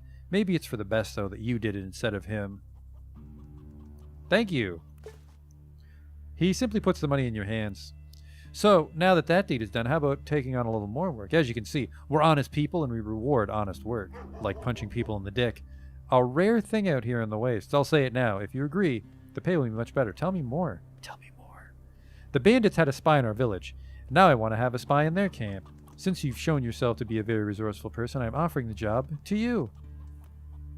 It'll actually be easier for you since you're new here. The bandits already know all of my boys, but you could easily gain their trust and infiltrate their gang. We need one of our men to walk into the lion's den. What? Just work for them. Do what they ask you to do. Act like one of them. Just keep me informed of their plans. If I know what those bandits are planning, I might be able to come up with a plan of my own. Okay. Great. Now we only need to figure out how to get you into the camp. Did you find anything interesting on the body of the traitor? Just this card? I heard that the bandits are creating their own official documents. Sounds like a terrible idea to me, but on the other hand, I still think like I did in the old life. Criminals now have much less to fear than the old days. Yes, that might be just what we need. Try showing this card at the bandit camp's gate. I know for a fact that you may approach without getting shot. Probably. And there's a strong possibility they'll think you're one of their own. I expect to get paid handsomely. Of course, don't even worry about that. I've never gone undercover myself, but I understand how difficult it is. You'll be paid well, and the village will be forever grateful. Now let me mark their camp on your map. You give your map to the head, and after some consideration, he carefully draws a cross on the spot the bandit camp should be. After reviewing your map one more time, he hands it back to you. There, done. That's where those bastards live. You might need a gun for the job. Check in with the armorer. He'll help you with that. Good luck. Alright, well this is where the melee build might fall apart.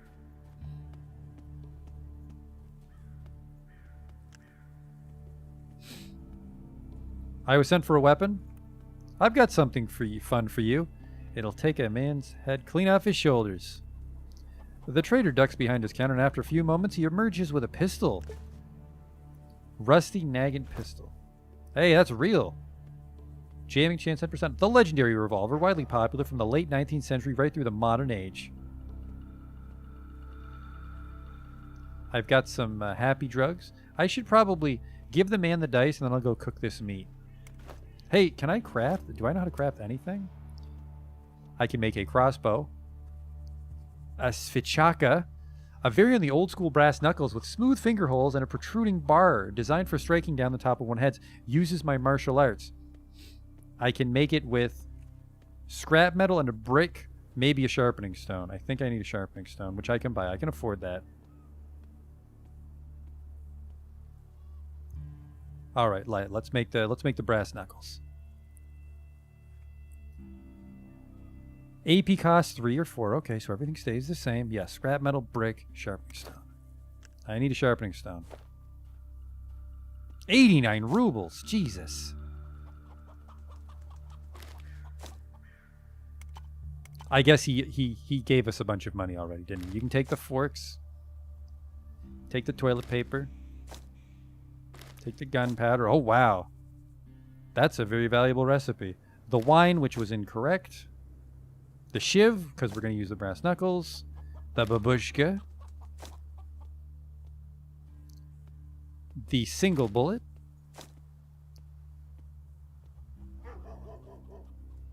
And the soap.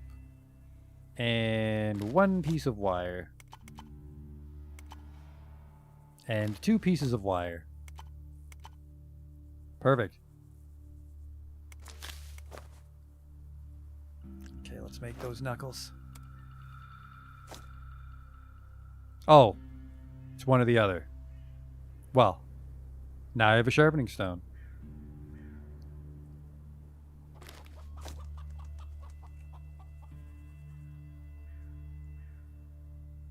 Chance low. Hang on. There's no reason to throw shit away in that kind of a system. Hey. Success, you made it. You receive Svinchatka. Damage 7 to 14. How much damage does my fist do? I guess we'll never really know.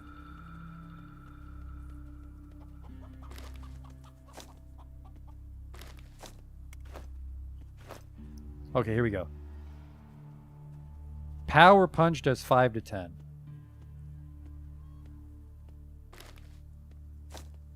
Seven to 14. Yeah, that's an increase. Good grab. All right, we got a bunch of money, so I'll buy some actual vodka this time.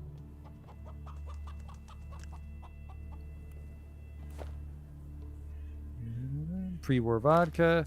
I just want 1. 28 bucks. Give you these cassettes.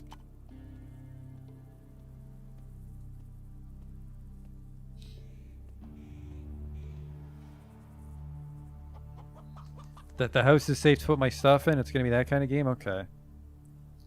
Weight is a thing, and I want to save that stuff. Okay. I think we can still deal with these bandits. I still have weight to spare. I am a little disappointed I used the... like, what? Does the sharpening stone make it stronger? Because the brick's way easier to find than the sharpening stone.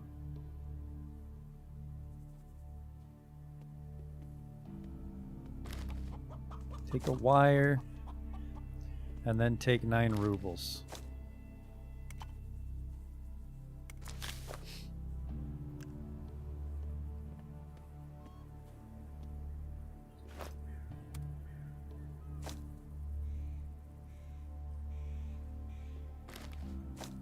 Yeah, I want to see if I make something different.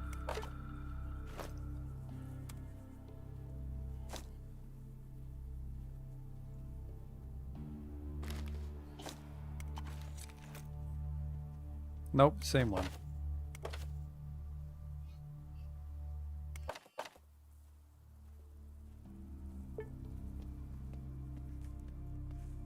Let's go give that guy his vodka. Give the guys dice and we'll cook our meat, because I'm surprised we haven't gotten hungry yet.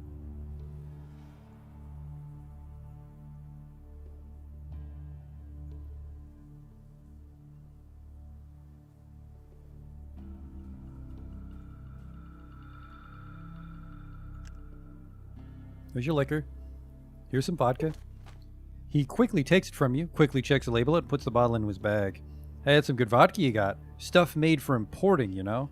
Now it's going to keep me company. Help me lose some radiation if I get unlucky enough to catch the sickness. Now that you've fulfilled your side of the deal, it's my turn. Listen carefully and remember, hear him out. The fisherman explains to you how to field-dress bodies of giants, ants, wasps, and spiders. Every critter has its own nuances, but all can be dismembered even without a knife. Even a sharp stone would do.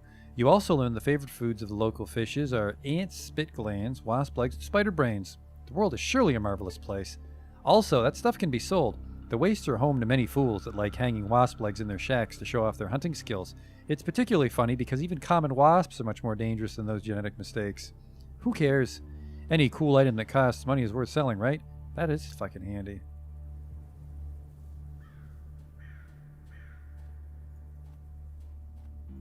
Things that are radioactive sparkle faintly.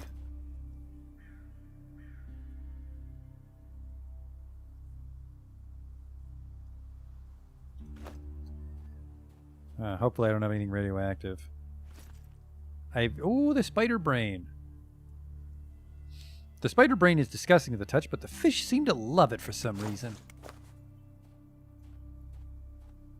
So now I gotta go grab all that shit. And then I don't know if the bandit camp is the same as the abandoned factory.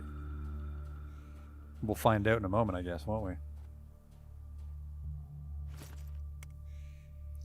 Wasp legs are a favorite trophy of hunters from all over the waste, and for some unexplained reason, the fish seem to love them too.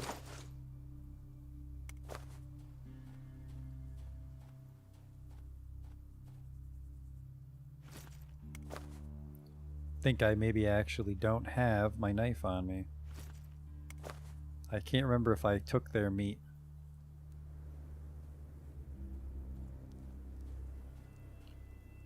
If I go somewhere closer, okay. Hunger 600 to 1500. Yeah, let's roast that meat.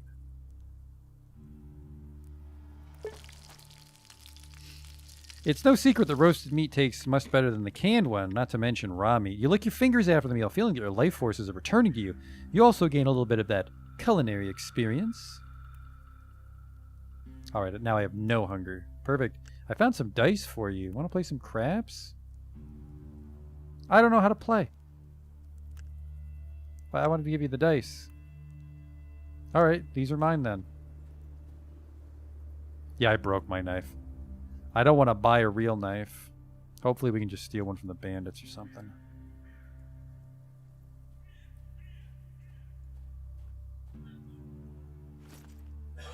Take all.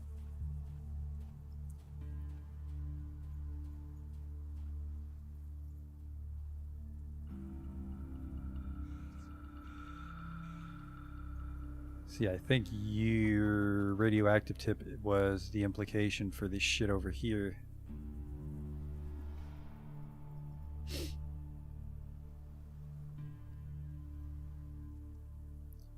I don't even fucking remember which of the monsters I've looted. We'll worry about it moving forward.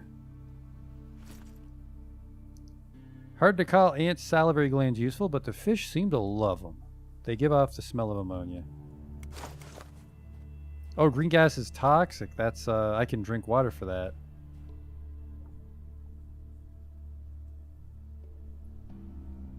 It's just the box.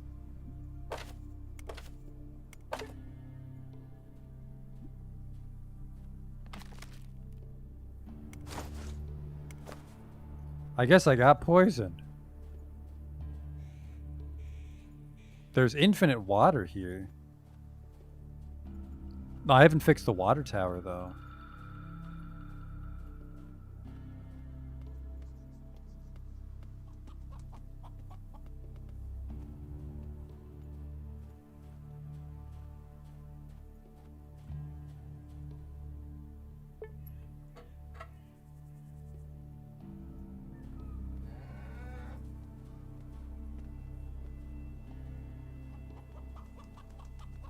I am poisoned. I wonder for how long.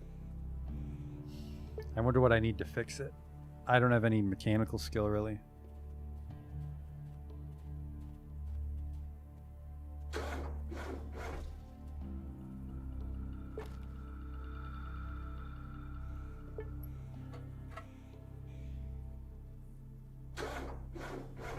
Must be fixed. Maybe I just need to find the guy. I won't save my game in case the poison kills me when I go out in the world. I have the antidote, but I mean, it kind of defeats the purpose to get poison and then drink the antidote I looted. Hold left click on the generator and just repair. I don't even require anything. That's wacky. Guess I haven't been doing that enough, holding left click on stuff.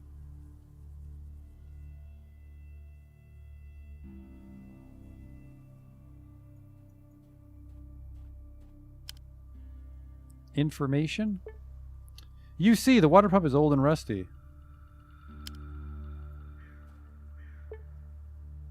Tried to fix it, didn't work.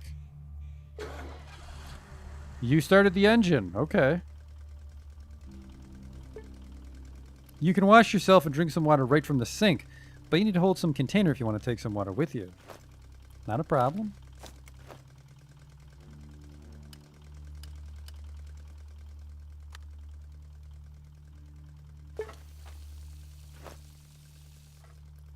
You fill the container with comparatively clean water. Minus 75 toxic. Let's use that. And now it's empty, and then we'll just fill it back up. I was expecting, like, I had to find parts or something for it. Am I still toxic? What's my current toxic level?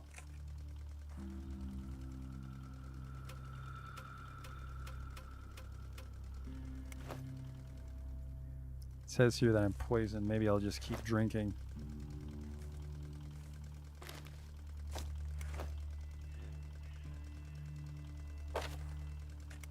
Well, don't fucking kill yourself with it.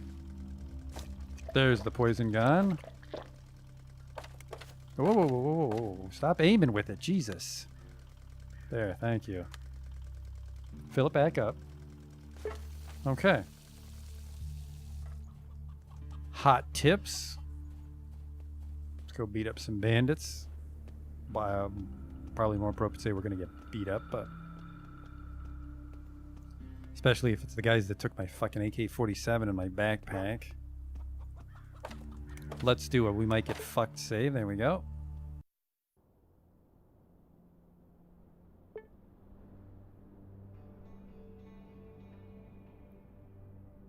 Oh, there's the abandoned factory. There we go.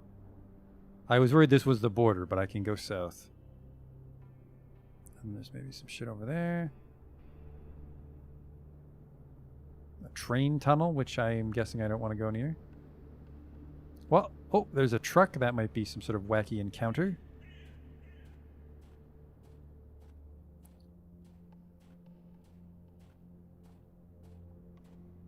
And that's the button to camp on the map and cook my meat. Oh, there's a little dock there. Maybe some sort of roadblock. You see a trading caravan. Hello.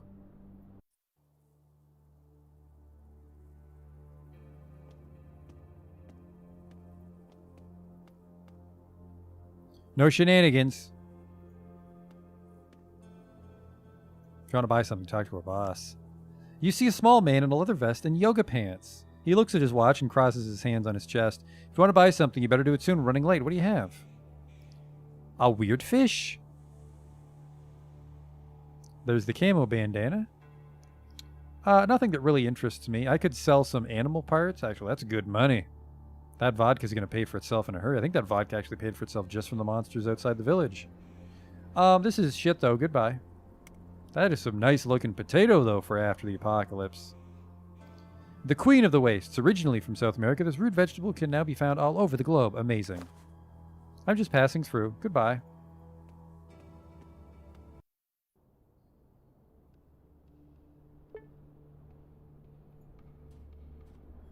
What's going on at this truck? Enter?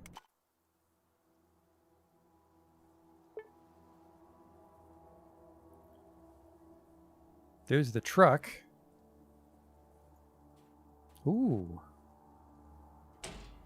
Scrap metal, empty bottle, pre-war vodka. I could have gotten vodka for free. Oh, what happened to your head? It had $15 in it. Sorry, comrade. Nice. His being alive days are over. Use your canteen. It holds multiple uses. Son of a bitch. We'll do that when I'm in the village.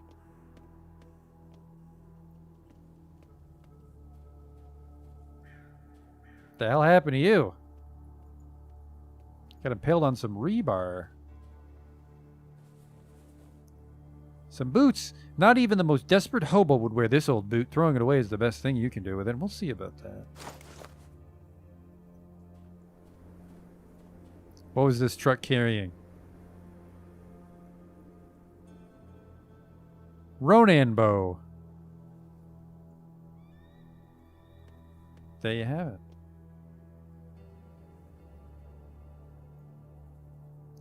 We got some stuff. But I mean, these are baby early game encounters, so.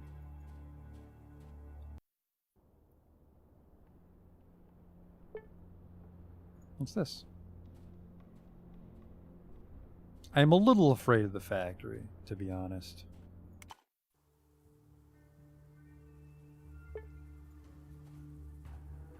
What is this? Oh my. Looks like an old missile silo. These are either the bandits. I don't think a bandit would have a flag that nice.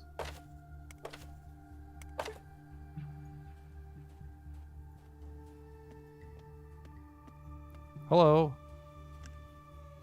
A short man with a hand-rolled cigarette dropping from his yellow tee stands before you. He adjusts his grip on the strip of his machine gun, takes the cigarette out of his mouth for a moment, then spits thickly onto the dirt on the side of the road. Rook's orders are to execute any suspicious travelers on sight. Oh. What are we going to do with you?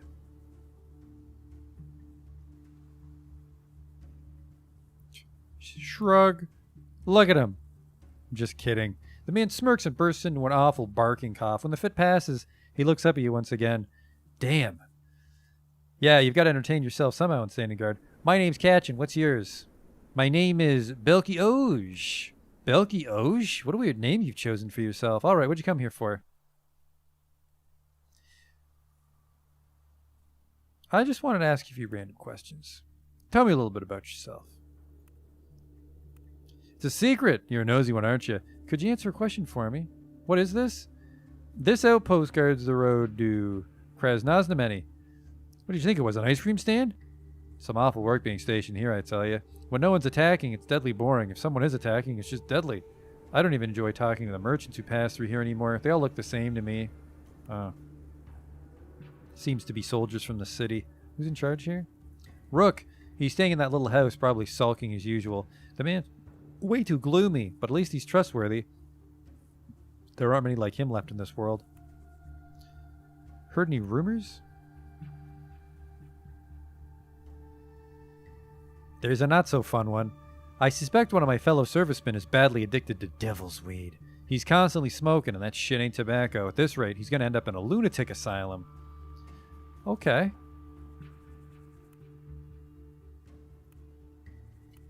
The devil's weed. Yeah, I'm not going to tell him how to live his life. I got to go.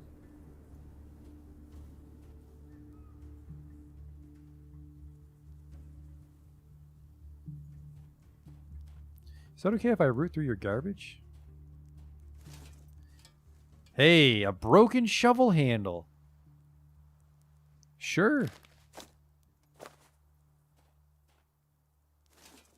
Oh, man. Who throws away a water bottle?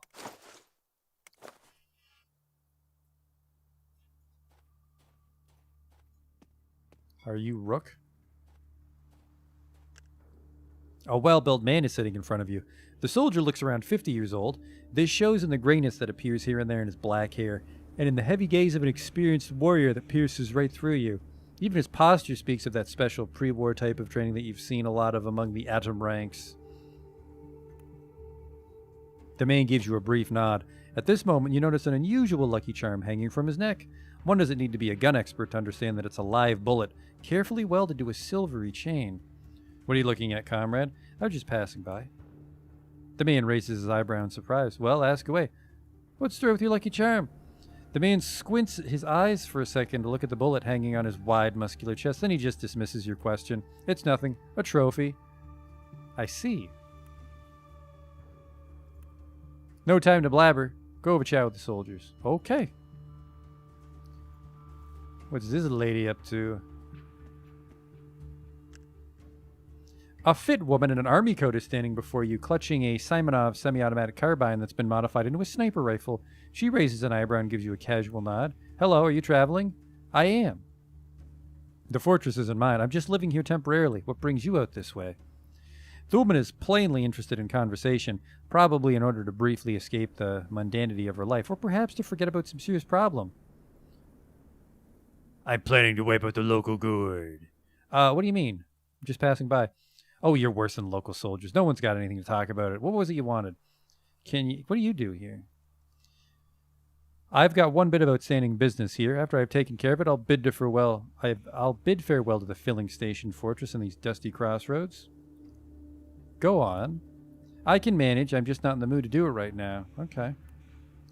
The woman turns her bored gaze in your direction and tosses her head indifferently. I don't really want to. Maybe you could answer a few of mine. Okay. Where are you coming from? I came from Atradonye. The woman smacks her lips with disappointment and gives a pitying look. So you're local then? Well, that's not interesting at all. I see locals every day. Only, where have you been hiding all this time, I wonder? I don't trust this girl. I'm not going to tell her I'm with Adam.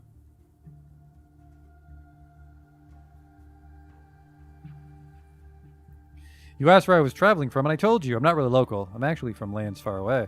Right. You want me to answer your questions, but you're not giving anything up yourself? Well then, is there anything interesting going on in your faraway lands? Any good stories? It's pretty much the same as it is here. I don't have anything interesting to tell you. How did so much boring end up concentrated into one person? Oh, what to do with you? I'm done with question and answer time. Okay. Bit of business. She doesn't want to deal. All right, fuck you, lady. Not the most exciting place. I didn't want to be like, oh, I'm from Adam. And she's like, oh, I've been sent to kill people from Adam. Bang, bang. Actually, you know what? I think I could take her.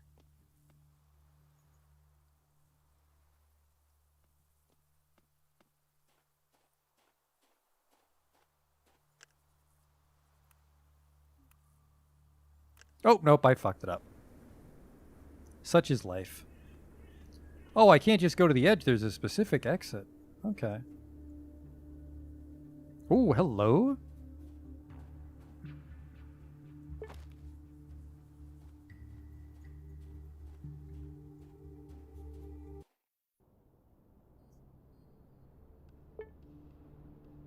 Ooh, a little car.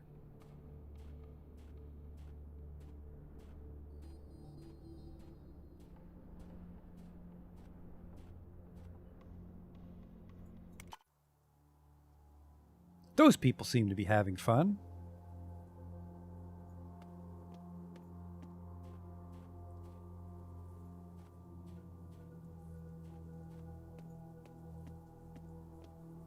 Ah, trunk of garbage. It was literally just scrap metal. Okay. Alright, don't touch that. Well, hello. Right by some mushrooms.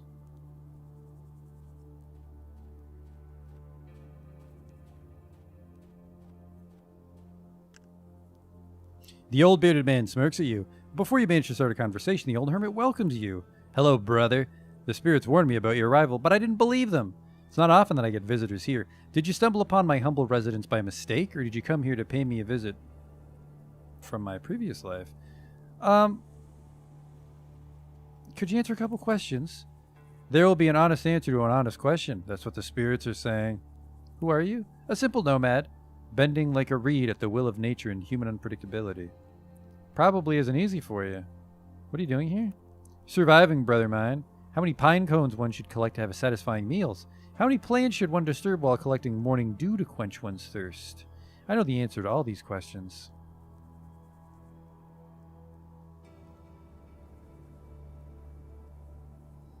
You're a true survivor. It's hard to live out here alone. I endure the hardships of life with a smile on my face because I am a man of kind, forgiving nature and a high degree of adaptability to any conditions. Interesting, interesting. Good rumors? There are more rumors spreading in this wilderness than one might think. Recently, while lurking behind a fallen tree, I heard an eagle bragging to a bee that he flew over Krasnoznameni and saw a man who's been sleeping for several days straight and no one could wake him up. However, it's quite possible that those two were just hunters talking, not animals. It was nighttime after all. I don't see all that well in the dark. It was an interesting rumor. All right, later. Get your fucking wacky mushrooms before I go.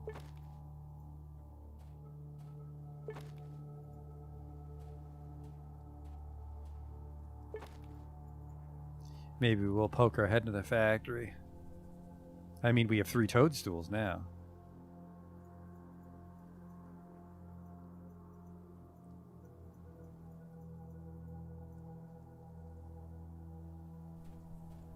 Well, I can exit this way, actually. Alright. Now, there's something there. But I think we're getting a little too far away. I think we're getting a little too far away from the factory. I don't think we have to wander too far.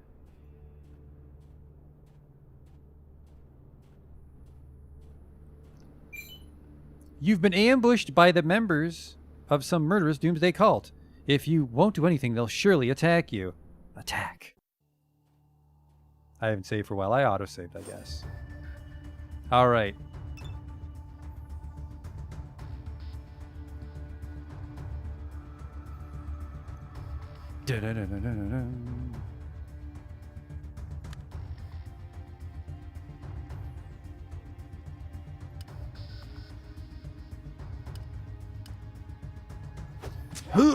My eyes. I just dodged a bullet. Oh, my throat. Later, loser.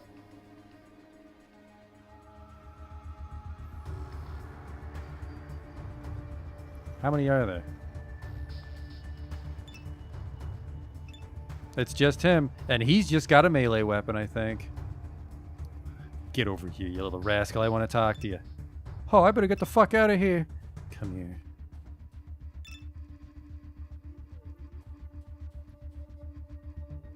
Lose your nerve? There you are. Little shit.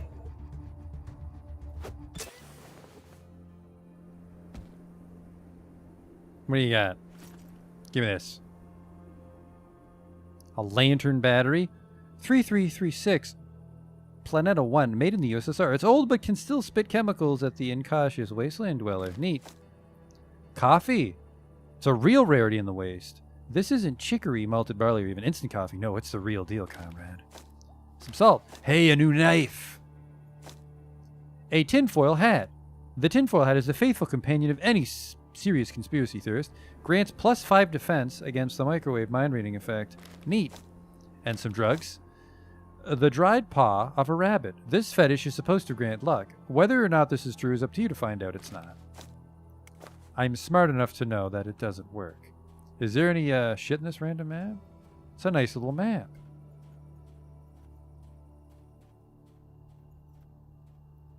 We did fairly well for our first random encounter. The people were naked, but...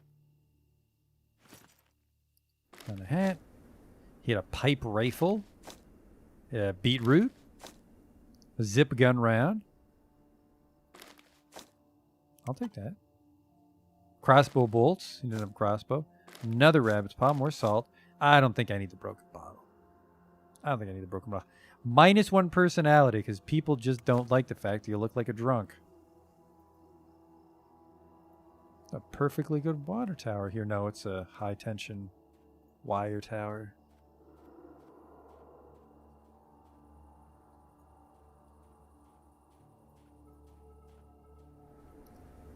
Yeah, I think that was just for clobbering. No little treasure chests for me.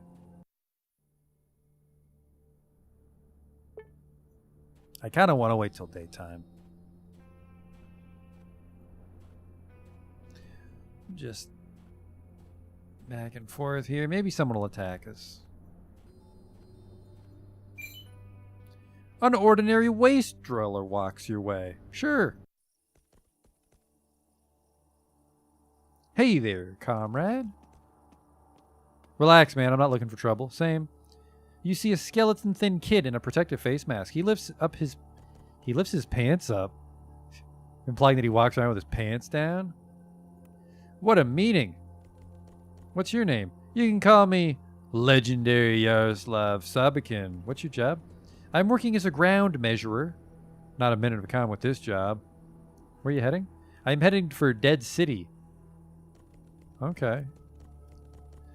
See here, people say that in the ruins of Moscow, there's now a separate prison for mutants. Nobody came out of it alive as of yet. That's the story. Okay. Weird. See ya.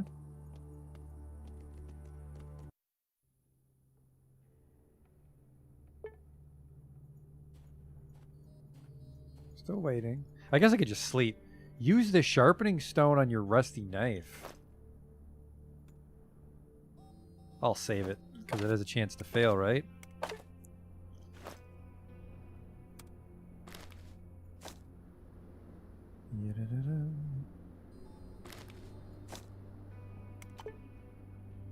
You don't have a clue how to combine these items.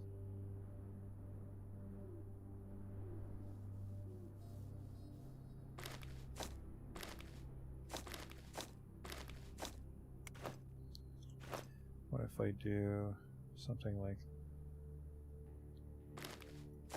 this?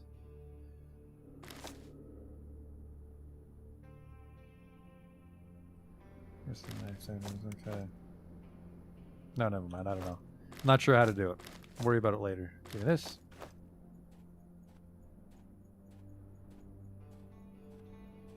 Oh, we'll just rest. Can I sleep?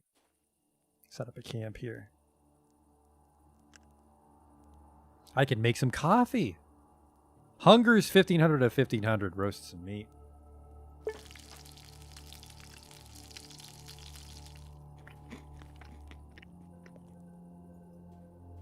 Look at all these free logs.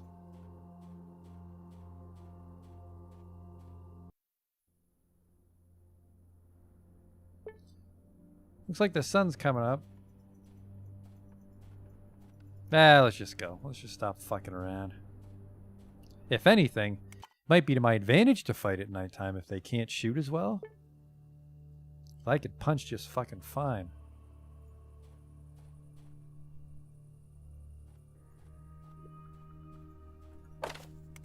Save it.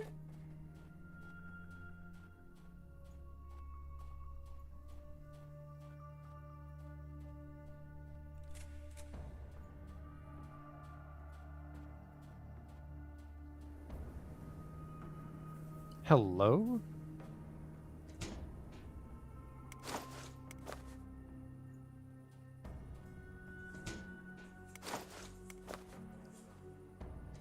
Nobody probably needs that wire. Oh, there's one more. Thank God nobody took that wire from this bandit hideout. Hey there, bandit. It's got a grease gun.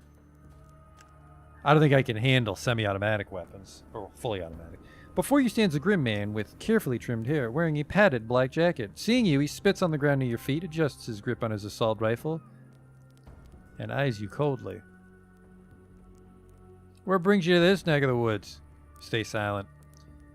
Give me the silent treatment, right? Don't make me mad, fool. I could kill you where you stand. Easy peasy. Tell me who you are now. Continue the silent treatment. The man raises the barrel of his rifle till it's pointed at your chest. In his cold gaze, you read a strong desire to shoot you and loot your corpse right before dumping it for the crows. Oh! Well, that didn't work out.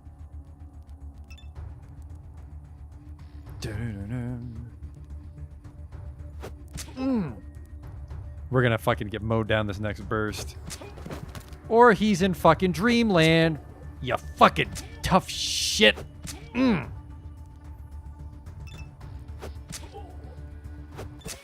Belkioj. That was probably the bad idea. Because I think they're all going to be mad at me now.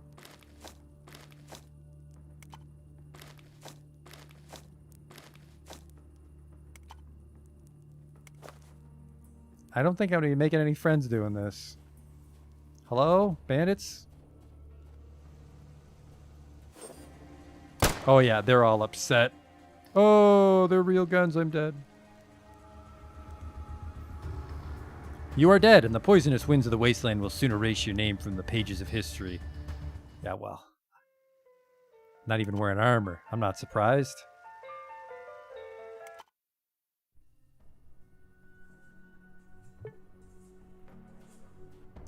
Where am I now? Still the factory, just the camera's different. I was trying to act tough and show him the card, but he did not fuck around.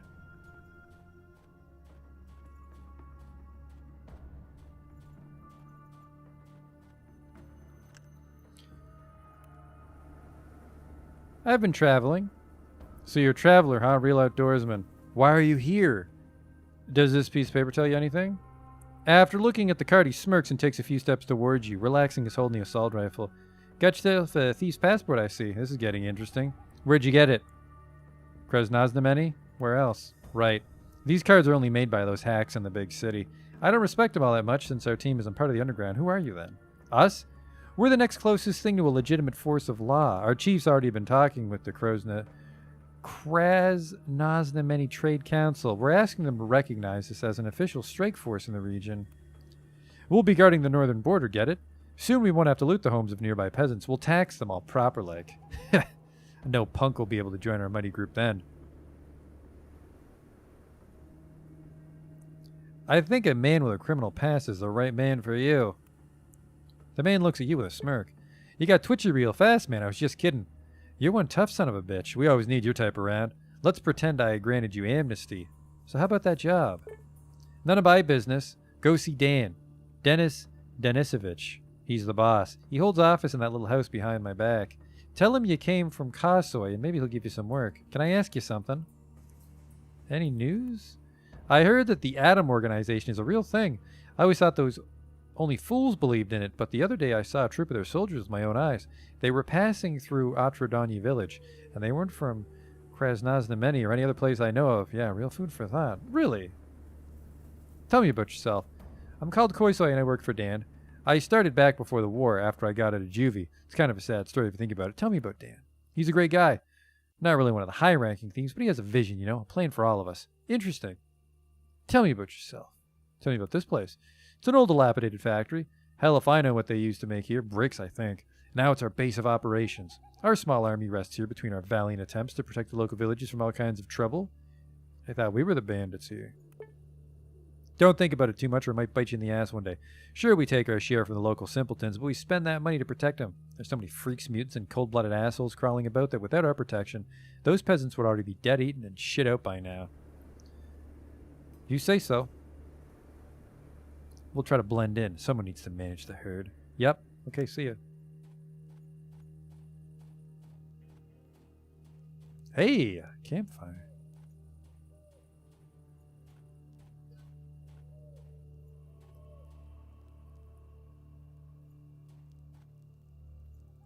Dan? Hey, what's up, man? Oh, just watching this other man sleep. This is what we do in the future. Show's just starting. With your Cinco sleep-watching chair from Cinco. Before you stands an old man with a scruffy beard. He's gazing unhappily down at the wounded man lying in bed. The old man sighs from time to time as he looks over the yellowing bandages on his friend's chest and stomach. I can't help but notice you're in an awful mood. The man turns his sorrowful eyes in your direction. We're all friends here and all that shit. My pal Yonka got shanked pretty recently. I'm watching over him. He's not delirious anymore. The fever broke, so there's time for us to chat. Somebody knife your pal over there? Yeah, some freaks wandering the backwoods did this to him. Good thing is we got every one of them in the end. I see. How's life? We already talked about life, I think. Interesting. Tell me about this place. The factory. Probably not the greatest place to rebuild civilization, but it suits our needs just fine. We cope. Interesting. What are you busy with? In my old age, field work isn't that easy. I mostly help out with advice, but once in a while I do something more action-oriented. Tell me some rumors. I've seen many ruffians in my time. I even acted like one many years ago. Lots of folks met their maker because of me. But those 3 brothers that wanted to join us a few months ago, damn, they were complete savages. Worse than any bandit I ever met. Even the youngest was a total nut job. Dan sent them on a simple mission to test them, and they never returned. So maybe we won't have people like that joining our ranks after all. I hope not. Well, see ya.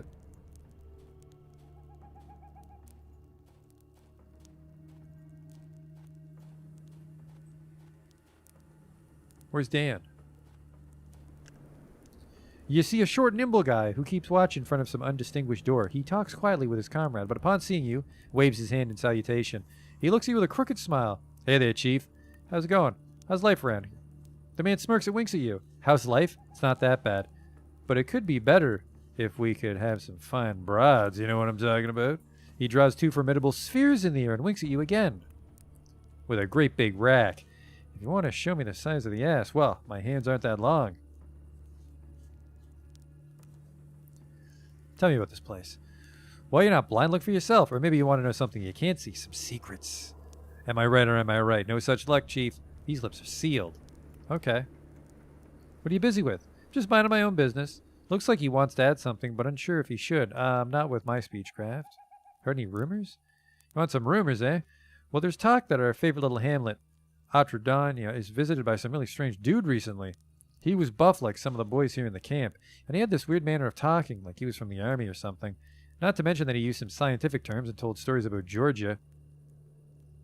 A real piece of work, I tell you. What the fuck? That's Alexander. He drank half the vodka in the tavern and even tried putting the moves on the local broad.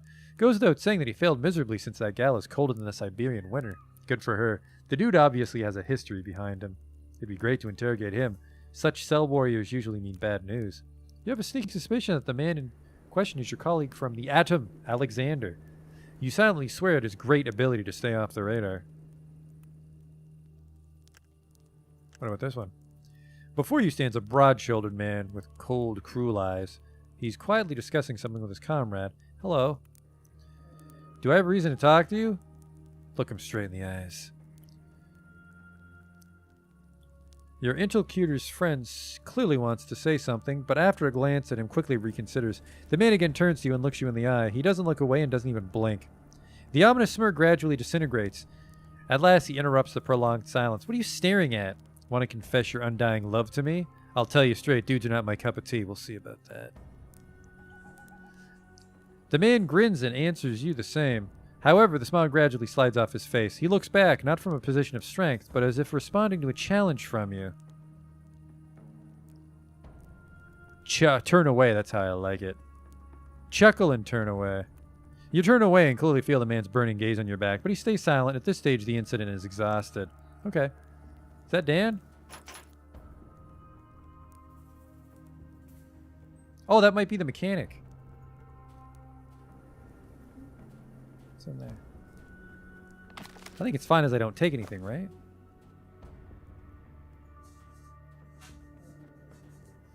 Who's there? Thought I saw something. So, no, there's 2 of them. If I get into a gunfight, I can't have him shooting. Hello. Before you stands a muscular man with a buzz cut, wearing a dusty t-shirt. On his wide, naked shoulder, there's a simple yet expressive tattoo. The word Mama, encircled by a bleeding, arrow-pierced heart. His pouty face doesn't show any interest towards you. His meaty eyebrows almost connect. When he detects you're about to speak with him, hello. What, are you here to interview me about my criminal record? Yep. I was part of such a deal once back before the war when I served time in prison. One day they sent over some students who were learning the profession of prison guards, so they interviewed us on random stuff, gawked at us too. Felt like I was a rock star or an animal at the zoo. What did you want from me again? What are you busy with? What else can an honest man do in the den of thieves? I guard, I patrol. If someone finds a good place to loot, I take part in the expedition. When it's time to get the taxes from a nearby village, I do that too. They're lazy people when it comes to paying taxes. Good thing my fists quicken their pace, one broken nose at a time. I see. Rumors? I was quite the rumor monger some time ago. 10 years ago, to be precise. I was literally obsessing over hearsay on a particular topic I asked everyone about, but nobody could tell me any rumors about it, because it concerned a place that was considered far away even before the war, and is now considered unreachable. But one day, me and the boys, we got ourselves a merchant from distant lands. He had a portable safe traveling with him, and he didn't want to open it. So the boys sent me to help him remember the combination. But when I got to him, I started asking him about my thing instead. Tell me, I said, is there still a city called Trudozavotsk near Khabarovsk? Did it survive the war? Is it safe? That merchant said nothing at first. I asked him again, like I did to thousands of others, but he wasn't like them, because he finally gave me an answer after whimpering and crying for a bit. What the fuck did he say? There is no more Trudozavotsk, he said. The city only lives in local legends. I traveled near the place it once occupied with the Guangzhou caravan, and didn't even see a single building left. It's a barren plain now, a place of ashes and sun-bleached rocks. That's how he answered. You know, I should have felt happy about it. Finally, my rumor hunt was over. But instead of getting all sentimental, I strangled him.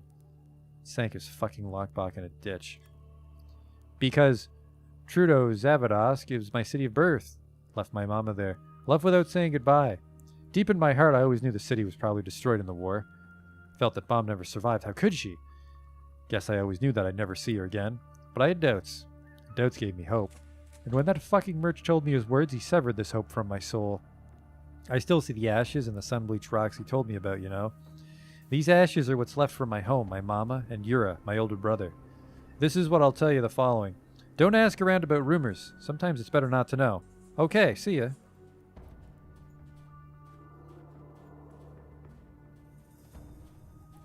Still not sure where Dan is. They got some nice shit, but all the more reason to be careful.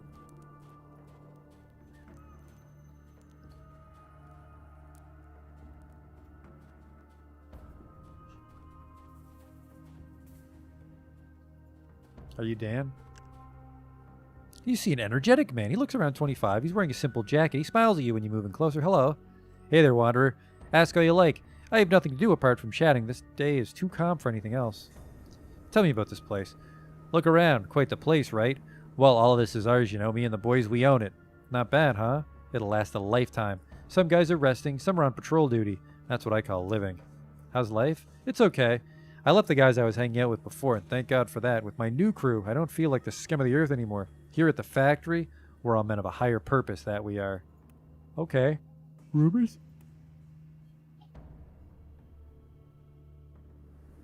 Fellow connoisseur of gossip? Respect, my man. Ever heard of the Shaking Forest? It's a place in the wastes. Never been there myself, but people say it looks like an ordinary little grove. Nothing special about it. But some days, trees that grow there start shaking without any wind. Don't you dare laugh. I'm completely serious. I once told this story to a scientist. He laughed too. He said it can't be true because earthquakes only happen where the tectonic plates collide or something like that. Maybe you want to give me that same reason, huh? Well, don't. As the guy who grew up in a home located near the railroad tracks, I can honestly say that you don't need no tectonic plates to make the ground shake. All you need is a heavy train to pass nearby. Before the war, we had heavy-duty trains pass near our house.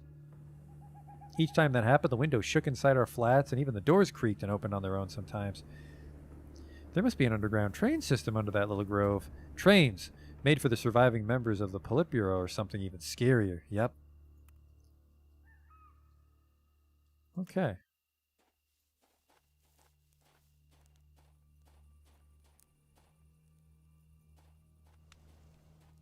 Can't find Dan. He's probably asleep. It's the middle of the night, right? Dan?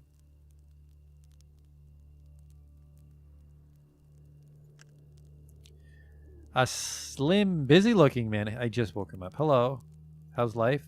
It's okay. Lost a buddy some time ago. He went into Krasnoznameni, you know, to score some babes. Said he'll spend the night at some old hag's gas station on the way to the city. No one's seen him since. Maybe I should go look for him. Nah, it's his fault for taking such a crooked route to the city. If he's indeed lost, so be it. I owed him some money, so don't bother. Nothing's more important than friends. Another question. Tell me about this place. It's our base. We're holed up for good, just like some fancy castle. Nobody can jump us by surprise, not from any side.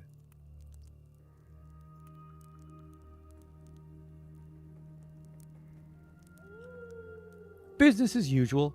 I go to meetings with other groups, I rob the merchants, I loot abandoned homes. That's not all of it. Jobs just keep on coming. Okay, well, most of these bandits are doing a bad job hiding the fact they're bandits. Alright, gotta go. Dan? rolls around in bed.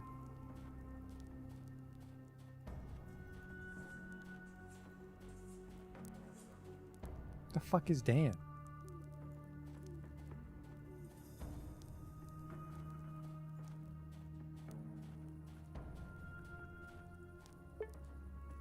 Talking with the bars? No.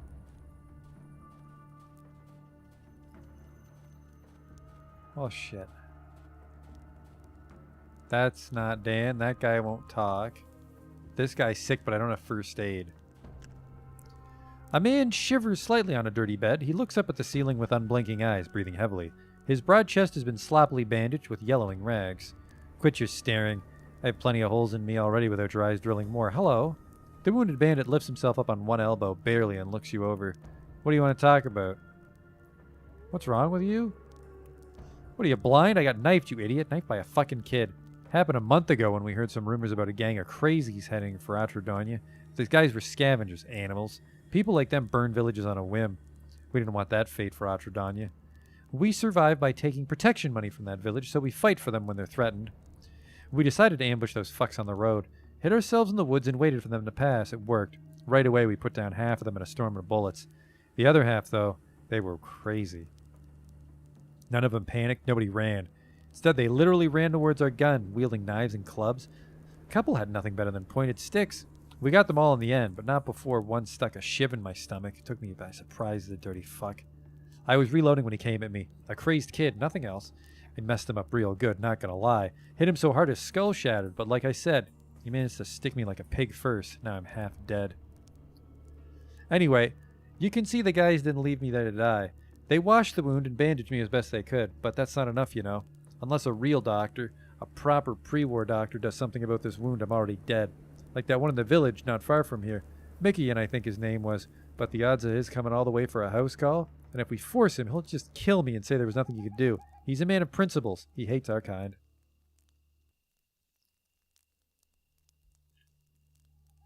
In the amazing yet distant country of India, they'd call it karma.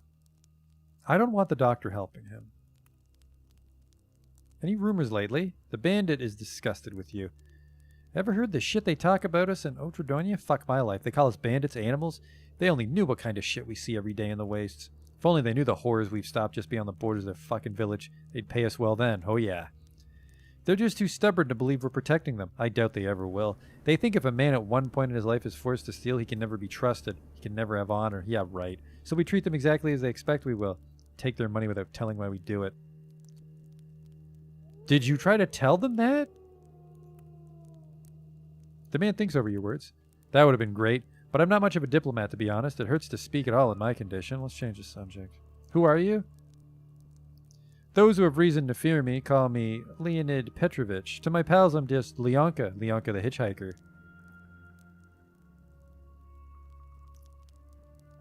What the fuck? I remember the name Leonka. My name's Belkioj. A name like any other, I've heard worse. Nice place, right? We settled here a few years ago. We were worried at first because it seemed too large to defend against other gangs, but then we fortified it. Some gangs live in old barns, some settle in tents, but we've got a fucking factory. Now that's a base to die for. Ever thought about resuming production?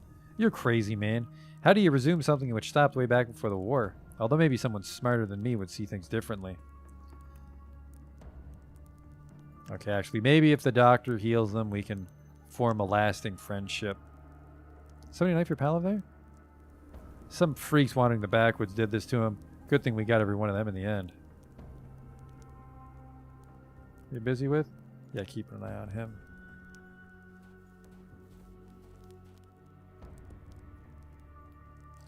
Maybe I will talk to the doctor. What do you need? Belkioj. I might speak with him. Are you serious, pal? Because there's no reason to con a dead man. But if you're for real, I'd pay you well. All the money and ammo I've got will be yours. Damn, I'll give you my last pair of pants if you pull this off. I can't promise anything, but at least I'll try. The wounded man lifts himself up with much effort. You'd save my life, and I'd owe you for the rest of my days. I'll go find a doctor. Whimpers quietly. I don't know where Dan is. Says it's the house behind him, but he's not. The whole fucking... Oh, this is the house. Dan, the man.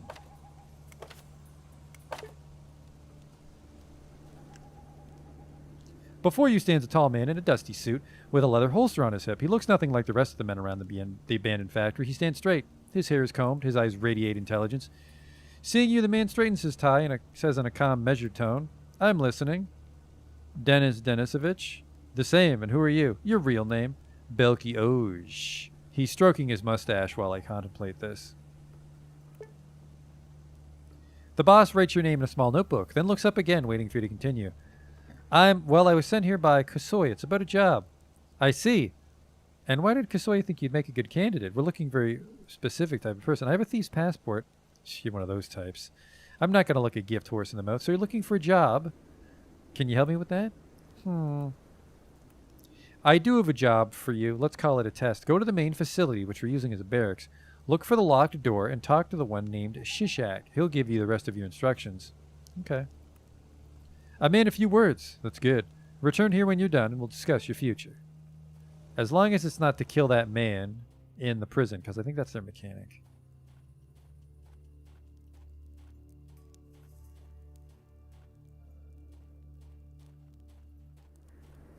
Which one's Shishak?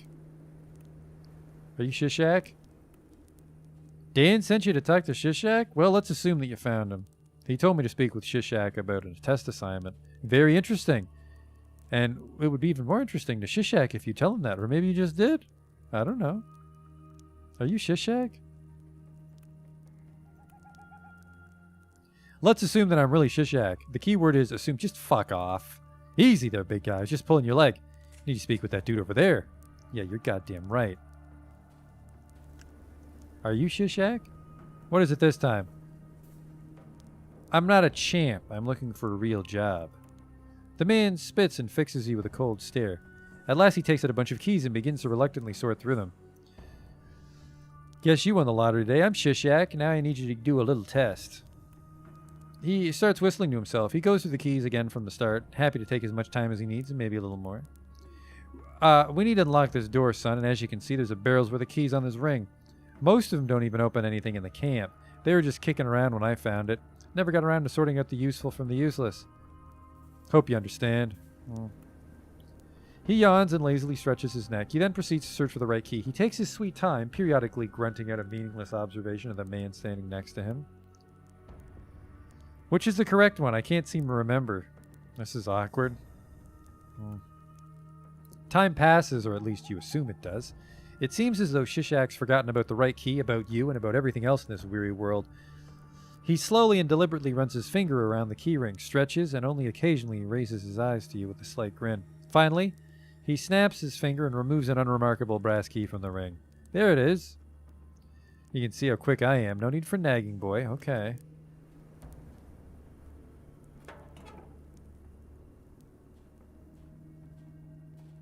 Hey. Before you stand, Shishak. Yeah. Looky here, kid. We keep our guest in this room. He squats in front of the prisoner, who instinctively recoils and shrinks down on himself even further. Shishak then starts clapping his hands near the man's head in a constant rhythm. The prisoner winces with every clap. He was a little tense. His silence made no sense. I saw the little piece of crap and put him in a body bag. Huh. Why are you so antsy? Stop shivering and look me in the eyes, you stupid fuck. Blinking uncontrollably, the prisoner raises his watery eyes to Shishak. The bandit clicks his tongue and clenches his large fist in the prisoner's face.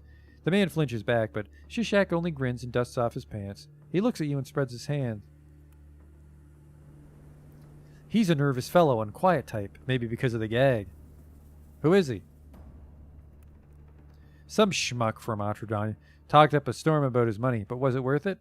I don't think so. So now he has free accommodations in our luxury apartment. Believe me, in the beginning I was gentle with him.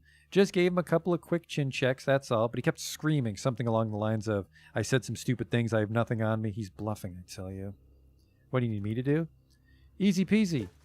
He reaches into his jacket and pulls out a polished TT gun and hands it to you, gripped first. This is a gun with one bullet. Here's this muttonhead. The rest is up to you. You've got carte blanche. Kill him right away or extract a little payment first. I don't really care since he only plays one sad tune. I don't have any money. I'm not a millionaire. Only the grave will fix what's wrong with him. That or some vigorous abuse of vital organs. The bound prisoner begins to shudder and mumble something into his gag. He looks up at you with a mixture of hope and fear, but leaning more towards fear. Shishak takes a couple of steps back and watches with interest. The second thug joins him. Pistol whip him. You wind up and strike the bound prisoner with the pistol grip. The man instinctively pulls his head up as far as he can into his shoulders. Shishak grins and winks at his companion. Look at this guy. It's a man who enjoys his work. Hit him again. You hit the prisoner and he tosses his head from side to side as if to demonstrate that he's hurt in some naive attempt to make you stop. In the far corner of the room, Shishak coughs loudly and yawns into his fist. Again. You swing and hit the prisoner again. He takes the blow silently, but in the next second begins to crawl from your reach, weeping. Obviously, he was beaten before and his nerves are about to crack. Shishak takes the TT from your hands with a frown and bows over the hysterical man. Stop screaming, monkey mouth. Okay, take heart, son. Turns out this lucky bastard has a use after all. I still feel like he didn't tell us everything. But we also got to see you from an interesting angle. You kicked his sorry ass like there's no tomorrow. Some Russian, I guess. The man gestures his friend over and whispers something into his ear, then slaps him on the back. Schneer runs out of the room. Now go. Let's see what Dan has to say all about this. Okay. Glad I didn't beat him to death.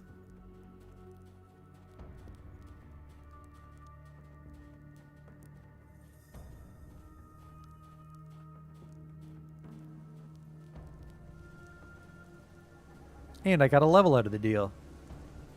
Whisper, whisper. What do you know?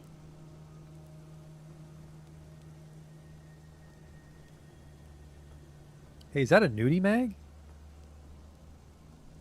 Now I see what kind of a person.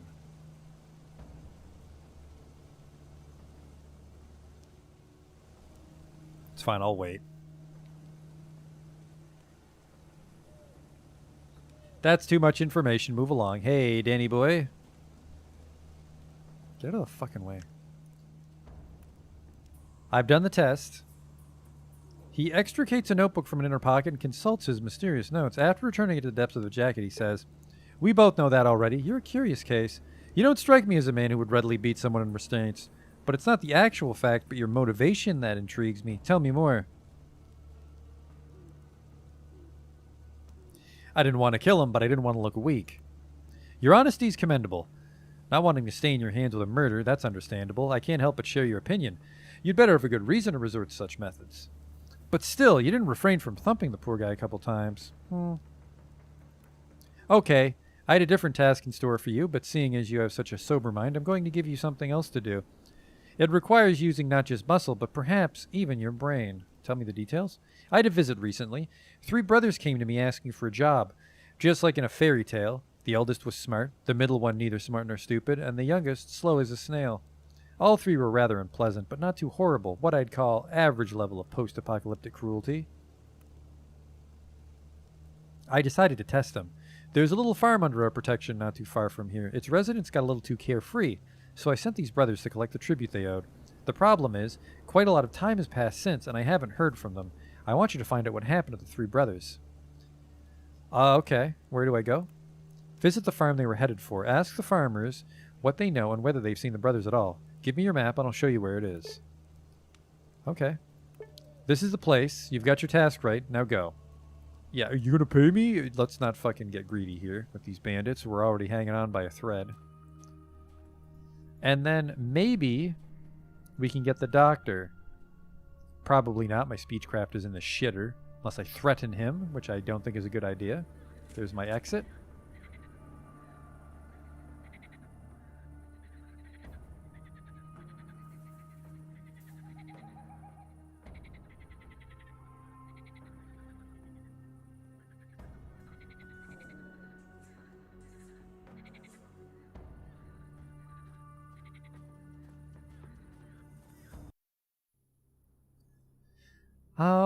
I don't know if we have time to do the farmhouse, though.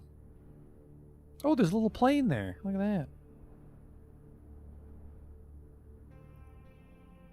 Oh, there's the city.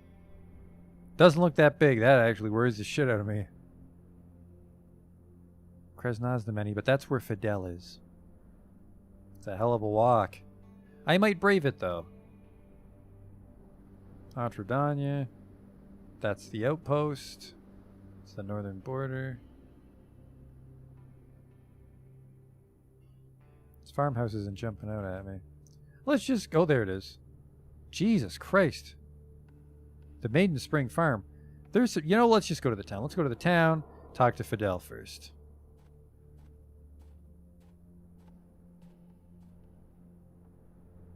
It's not that far at all.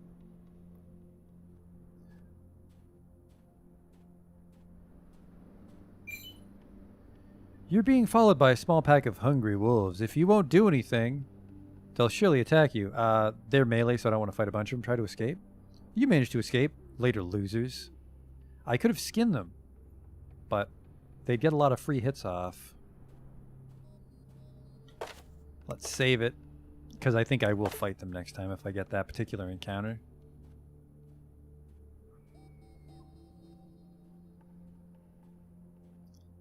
Krasnoznameni.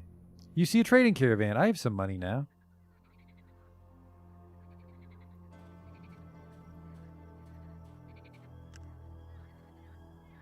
You see a stocky, unshaven man dressed in a pre-war denim jacket. He's a trader. Hey there, stranger. Can I interest you in a little something from my collection? The trader looks you over with a practiced eye, as though estimating how much money you're carrying and what, if anything, you can afford. Let's see. A decent knife. Throwing knives. That might be handy. Throwing weapons is its own stat, though. I kind of want to buy this hat. Plus 3 speechcraft. Never going to use the gun. Or this gun. He doesn't want the boots. Get rid of the tinfoil hats.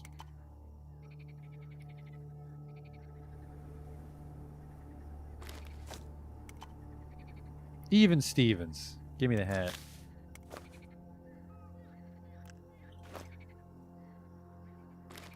Looking sharp. Looking sharp.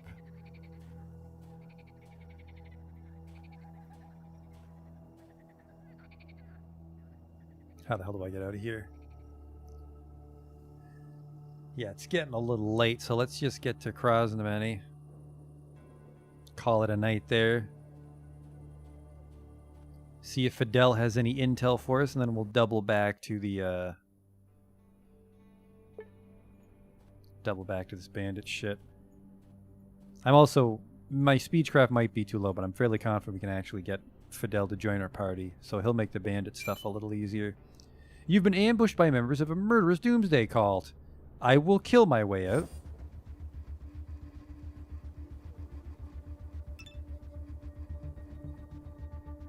Gun.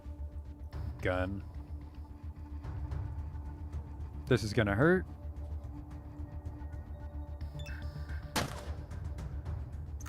Nope. I gotta reload their shitty zip gun.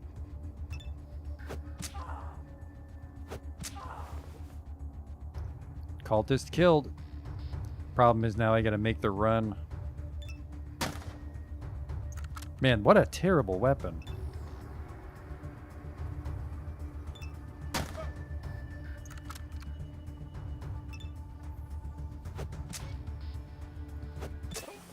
Nighty night. Look at that. Another gun. Some good devil's weed. This is not the weed wastelanders like to grow under powerful lamps. This grass was harvested by the white-haired old men of the Chuska Valley under a hot summer sun. And corn, or as the natives call it, maize. More coffee.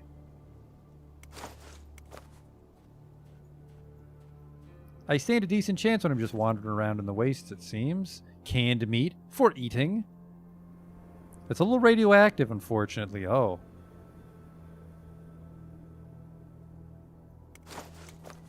I am hungry, but we're actually... I don't even know what hunger does. We're almost at Krasnoznameni. Krasnoznameni. See? Right there. Krasnoznameni. Yeah. Enter. Should be some decent shops and shit. How do I get inside your town?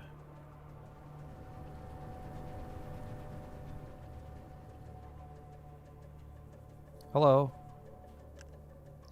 Hands on hips, a serious broad-shouldered militiaman watches over the streets from his fortified post near a decrepit pre-war power station. Spotting you nearby, the law enforcement officer draws his eyebrows together in a frown and flexes his massive arms. This is a strategically important facility and no place for a civilian to take a stroll. Did you forget something here? What am I... Hello? Where is this? Do you need an eye exam? This is the city power plant, an object of great strategic importance, as vital as food and water. Oh. My mistake. I'm just trying to find the bar. I can issue move orders on the map. That's handy.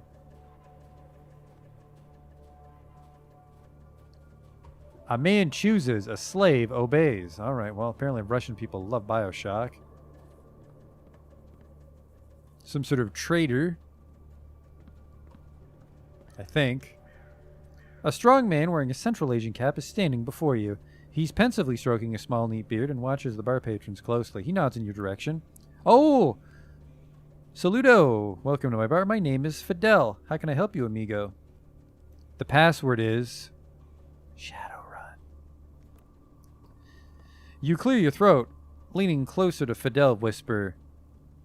Shadowrun. The barman ever so slightly flinches, but otherwise does nothing to give himself away. Nonchalantly, picking up a glass from the counter, he examines it for stains and answers. Hello, I also like Shadowrun. He gestures to a short lad running to and fro in the main hall of the bar.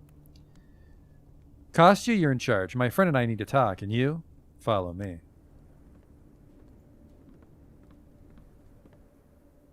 Well, this little blanket should keep it secret. Keep it safe. Fidel cautiously peeps behind the drapes and casts an apprehensive look around the bar. Hey, Bane. Having made sure no one's doing anything suspicious, he turns to you with his hand outstretched. The coast is clear, amigo. No eavesdroppers. He gives you a hand firm shake. As I told you before, call me Fidel. With whom do I have the honor of speaking? Well, Fidel, my name is Belkioj. The man looks you in the eye and slowly nods. You're telling the truth, Belkioj. I understand you're here about the lost expedition of General Morozov. I am afraid I have to disappoint you, as I myself know nothing about it. Although perhaps you've already managed to find something out. Everything I know so far is this. He listens attentively. He doesn't interrupt nor offer his own comments. When you're finished, he removes his hat and pensively runs the palm of his hand over his bald scalp. Yes, the only thing clear is that nothing's clear. It's rather tricky. So it is. All right. We need to examine this issue thoroughly and figure out what's going on, while also getting in character and running errands for the locals. The main thing is to avoid raising suspicions. Did you say we? He gestures theatrically. I'm coming with you, amigo. Together, we have a much bigger chance of finding things out. Besides, I'm sick of this work. I'm a man of action, a man of adventure. Here I'm tied down to petty spying in some watering hole. All right, Fidel, let's hit the road then. Perfecto. Let me just get my belongings. Gather as much stuff as you can, man. Look at that. There's two of us now. Fidel's quietly whistling some tune to himself. Seeing that you want to talk, he nods encouragingly. What is it, Belkioj? Never mind. Let's just go. We've got a two-man adventuring party now. What a wonderful way to end the night.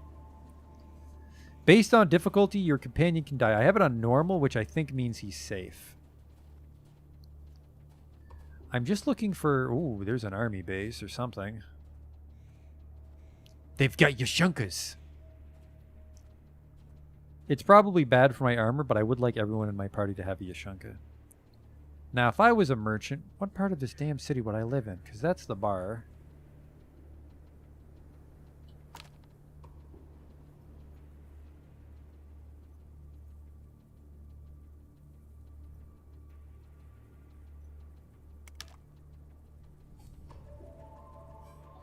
Hello? Merchants? Actually, maybe this is the city itself. This is like the outskirts. Yeah, this is the outskirts. I want to get inside this town, and I have a feeling they're not going to let me. I think I might be locked out of the town for a little bit, which complicates my trading adventures. Do you just have fucking a piece of metal over you? You do. You see a tall, strong man in heavy armor, and a Yashunka hat. He turns to you while simultaneously grabbing an automatic rifle hanging from his neck. Well, well, well. The entrance to the city costs 30 rubles. It's a fee. Okay. You hand the money to the guard, but suddenly steps back from you. He looks genuinely terrified. Oh my. How come I didn't notice right away? You have Krasnov syndrome. No way. I can't let a sick man into the city. Epidemic is the last thing we need. Oh, no. I understand you very well, but don't you worry. We'll figure out how to help you. It'll be good for you to get some help from the city hospital, but I can't let you in just like that. The man pretends to think really hard, then a mischievous grin appears on his weather-beaten face. Oh, I do have a kind heart, but I'll let you pass for 1,000 rubles. Fidel, what's going on? What can I say about Belkioj? Of course, this is Krasnoznameni after all. Everyone here is corrupt. Hold on there, comrade innkeeper. Don't start with me, because it might turn out that you're also sick, that you've got it from your friend here. I'll be back. I probably fucked that up.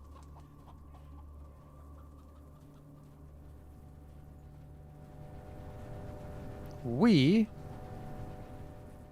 worry about that next time. Good start, I think. The bandits haven't tried to kill us yet. We've got this fellow. What do you do? I mean, I don't care, actually. I'll care about your stats next time. Hey, that guy's got the same hair. Yeah, well. Definitely got our work cut out for us, but I think we made a good start on Atom. So thanks for watching. You have a little backpack? He's got a little backpack. Let's not get distracted here. It's time to go. Thanks for watching. See you next time.